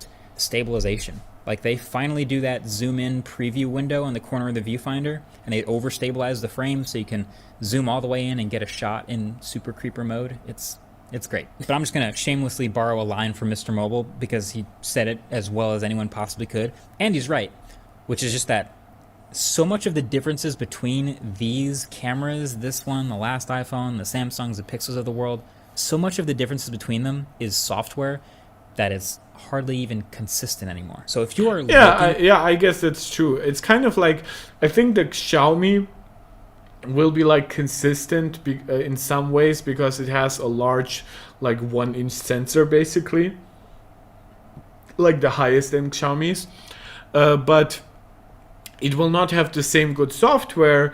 But let's say you would be just capturing like RAW, not even ProRAW or something like that from the sensor. I guess you could make the point that the Xiaomi will deliver better results thanks to their like Leica tuned camera with a relatively wide aperture and a large sensor.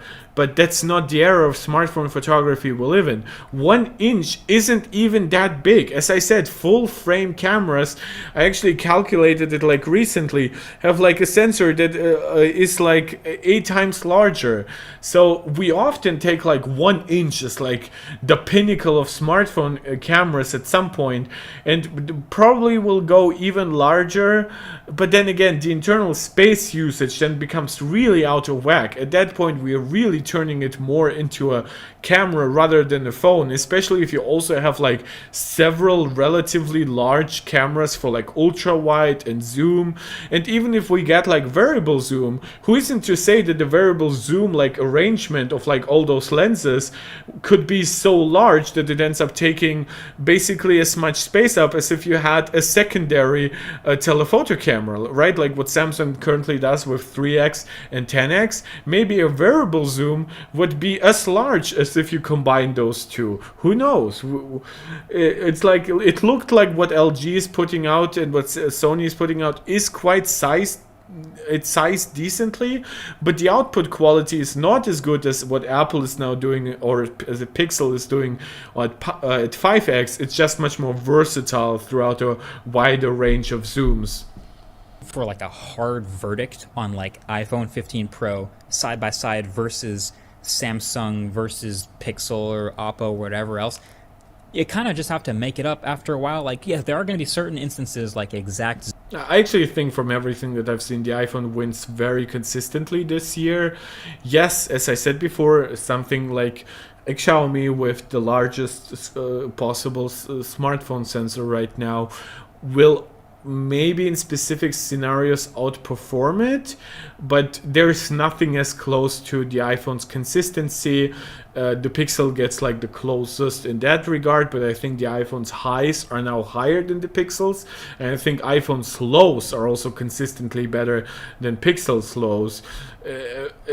Maybe there will be some scenarios where the iPhone will like have really bad lows for some reason, maybe just some bad algorithms from the long ago that are still coming up in certain specific scenarios.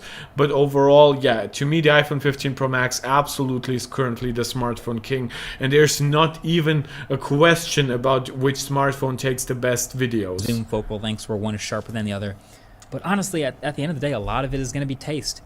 And so, yeah, you just kind of have to figure out which one you like as far as image quality and especially UI, just the actual way you shoot photos and videos. Which reminds me, I do want to mention this RAW Max button is hilarious.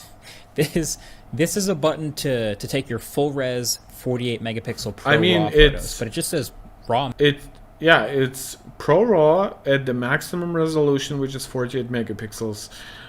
Max. Okay. I mean, it could have been called RAW 48, right? It could have been like called Pro RAW 48. And if you want a 48 megapixel JPEG, you have to jump back into the settings app, switch it over, then bounce back, and now the button says JPEG Max. Wait. Is that true? No. You can long press on Pro RAW on the RAW Max button, and it will bring up those other options, which is like 48 megapixel heave or 12 megapixel Pro RAW. If you turn it off, then it jumps to your selection of either 12 at either 12 or 24 megapixels. So no, he's wrong. You can long press it and actually choose the button to be what you want it to be. It's actually where this is exactly why I say that sometimes having a dedicated settings page is often better, because sometimes people will not know how to long on which button to long press. And what would you want? Would you want like a drop down menu, visual indicator there? No, just long press it. That's how a lot of things work on the iPhone. This new Pro phone has an action button on this new Pro iPhone only, because only Pros need customization. Look, Okay, I quickly thought maybe my video wasn't working because it was like it stood still, which I'm not used to with an MKBHD video. Usually his transitions are like, well, moving. kind of love the action button, but I also need to realize that it's kind of either overrated or underrated depending on who you are. Like, on one hand, it's literally a customizable button. Like, who even saw this coming? It replaces the least used button that was on previous iPhones, because your phone should always be on mute. I mean, I guess you could say it's the least used button, because you will probably use the power button, the volume up, volume down more. But least used doesn't mean that it's a not often used button still. Anyway. No, it shouldn't be always on mute. Like, I know it's a common joke. It's not true, though. And so then you can map this action button to basically anything you want. You can keep it at... I feel like this is really said by a lot of people who have like cord-cutting friends and even business partners. Well, you'll primarily communicate through emails and stuff like that.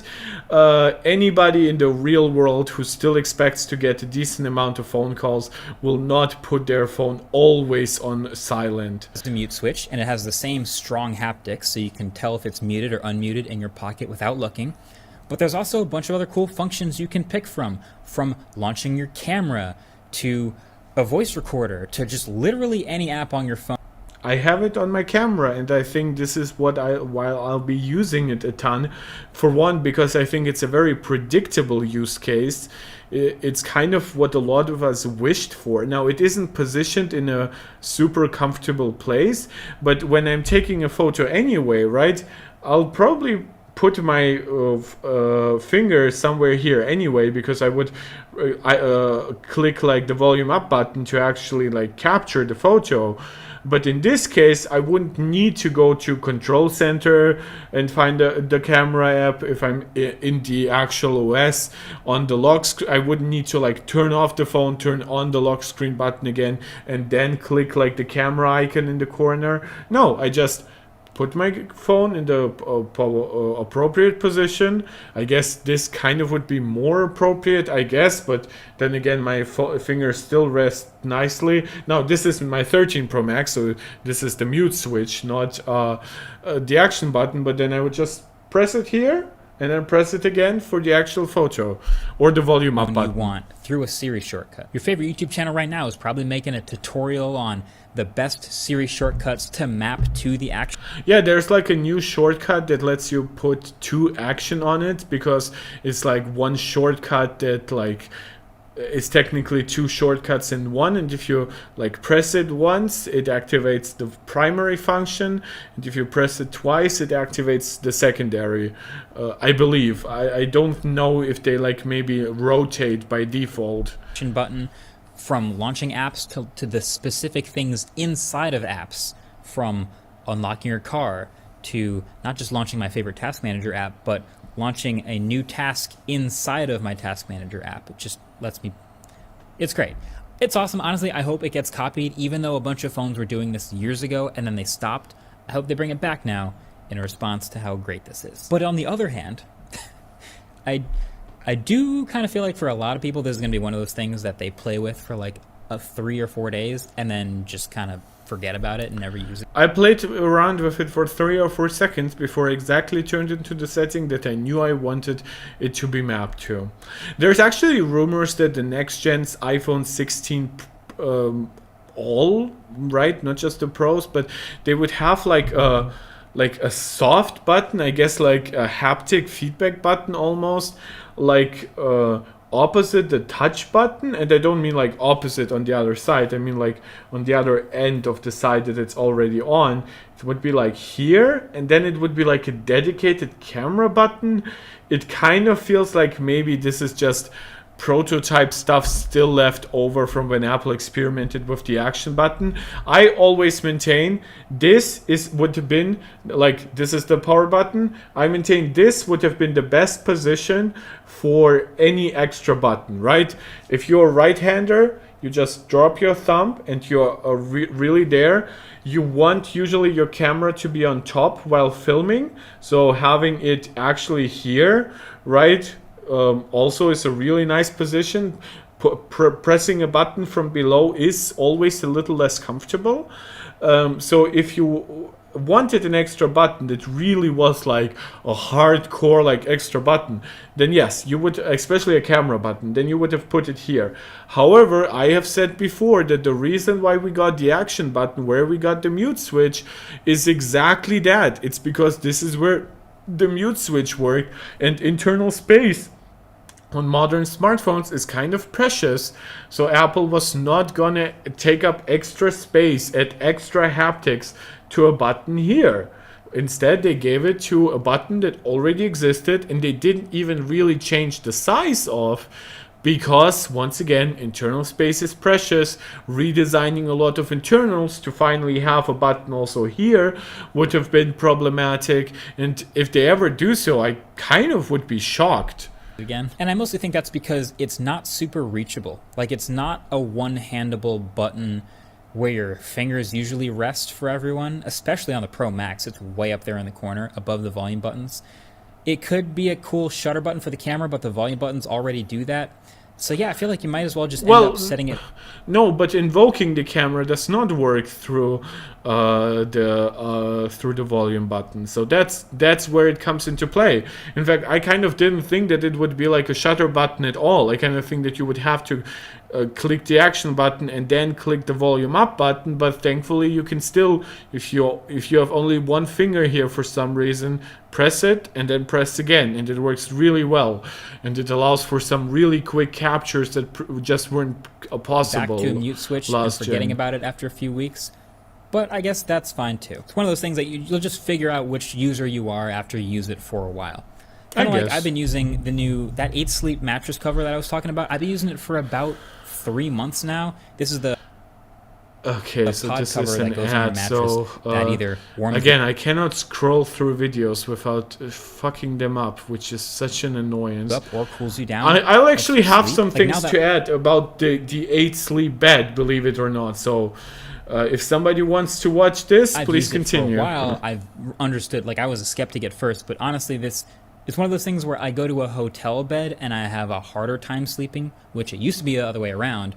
But I just sleep so much better in the 8 Sleep bed because it's cooled down to let you get to sleep early and then warms up in the morning to help you wake up. And it's become really clear that temperature is one of the most important factors when it comes to sleep. And it's become real obvious to me that falling asleep faster, getting better quality sleep, and then being able to depend on it is something I wouldn't trade for anything. It's just, it took me some time to learn that.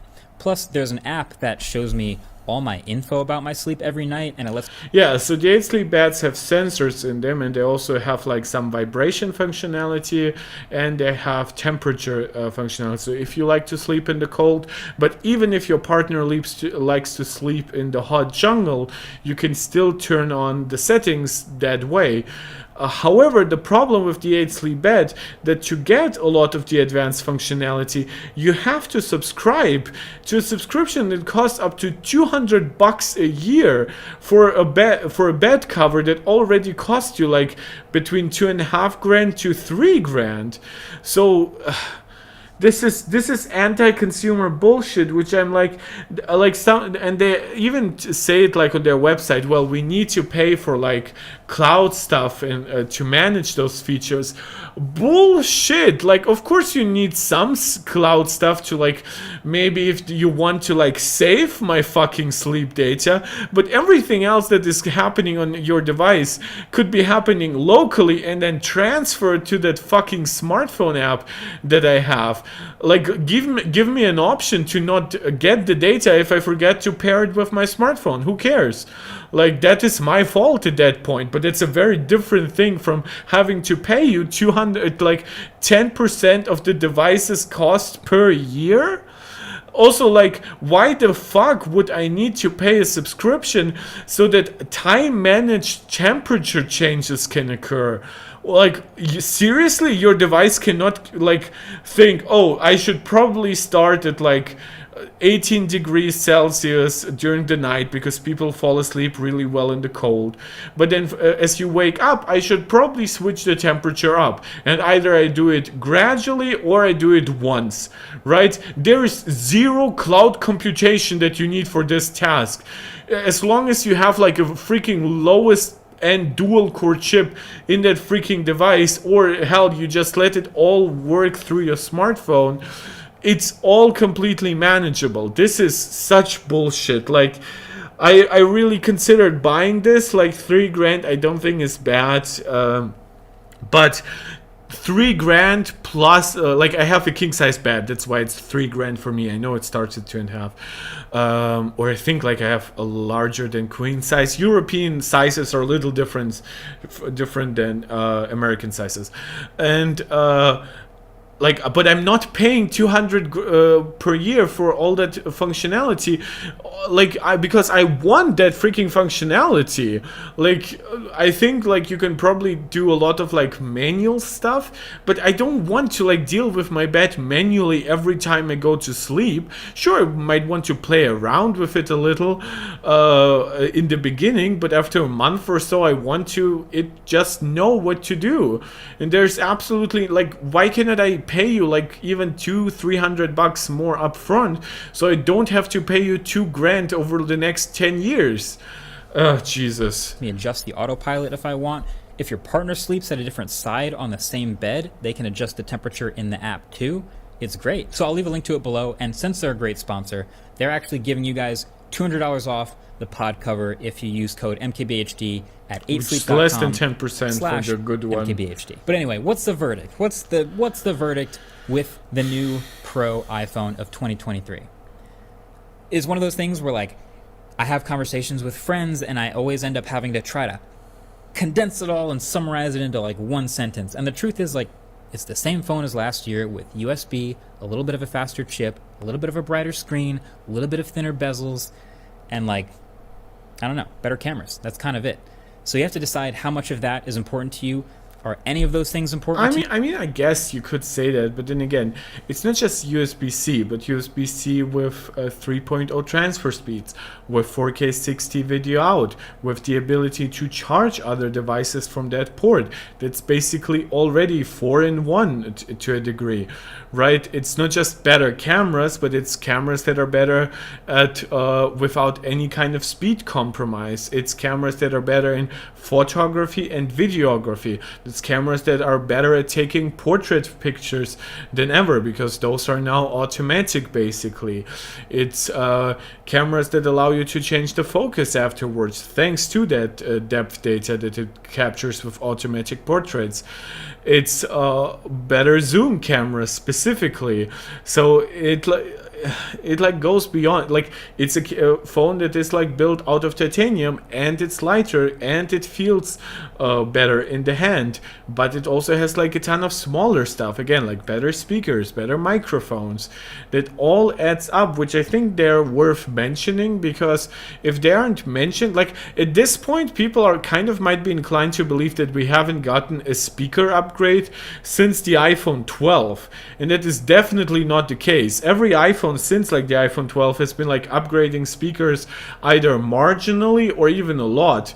So but since reviewers never talk about it, somebody who might care about it because they're like me and like to listen to some stuff under the shower, like, what, like, yeah, cover it, please. You honestly, USB might be the most important thing about the new iPhone. I've heard that argument. I don't know, like, it's probably the one thing that gets covered the most. I've said before, I think the A17 by itself is probably the biggest thing, because it also enables a lot of the other stuff. But again, I'm a nerd, so I'm pretty much really like biased towards like fun processor stuff. Despite what Apple was hoping. Welcome to I don't think that Apple was hoping any, like, I guess he means like, oh, Apple didn't even want to put it USB-C, so why would they expect it to be the best feature? I think Apple just cares about anything that sells devices. Like, Apple is a multi-billion dollar company to the point that it's valued at almost $3 trillion. They want to sell around 200 million iPhones per year. They want to sell you the most expensive iPhone if possible, which would be like the Pro Max, that with as much storage as you can handle, or even more than that. So yeah, I don't think that Apple's pride will ever prohibit them from bringing you a feature that they might technically disagree with, especially if that feature will also like take away a chance of them like having to deal with some governmental problems. Yeah, they'll gladly put in that feature, especially if people like it, right? The club, my friends. Thanks for watching. Catch you guys in the next one. Yeah.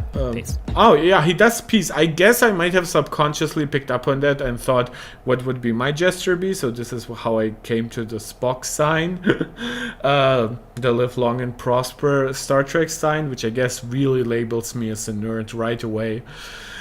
So, guys, what do you think? I think this was already a long one, right? Should we still react to the Marc Tech camera comparison?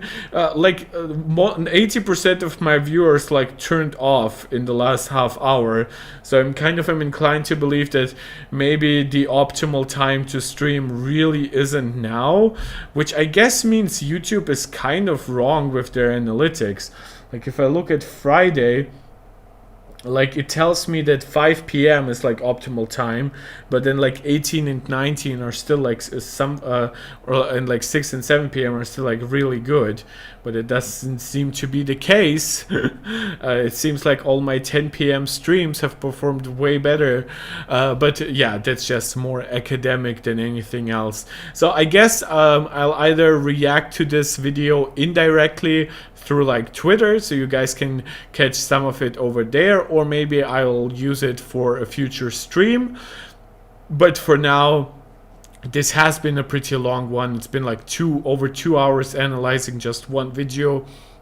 So thank you guys for your attention, and thank you for your support for my last couple of videos, for my channel in general.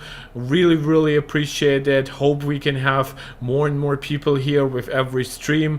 I know now that the iPhone event week and the Apple Watch event week is over, it's hard to get a lot of audience back.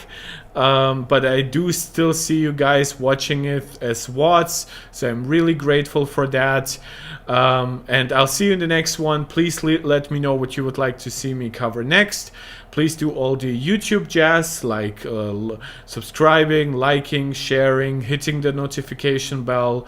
If you are in a future live video, please consider giving me a super chat or a super sticker if you want to support the channel directly, or you can also support me directly through a monthly Patreon subscription. As I've mentioned in the last couple of videos, I finally made Marc Tech Pro a cheaper tier than Marc Tech Pro Max. So if you want to support me directly this way, you can choose to do it. So I'll see you guys in the next one. Thank you again so much. This is Marc Tech tuning out.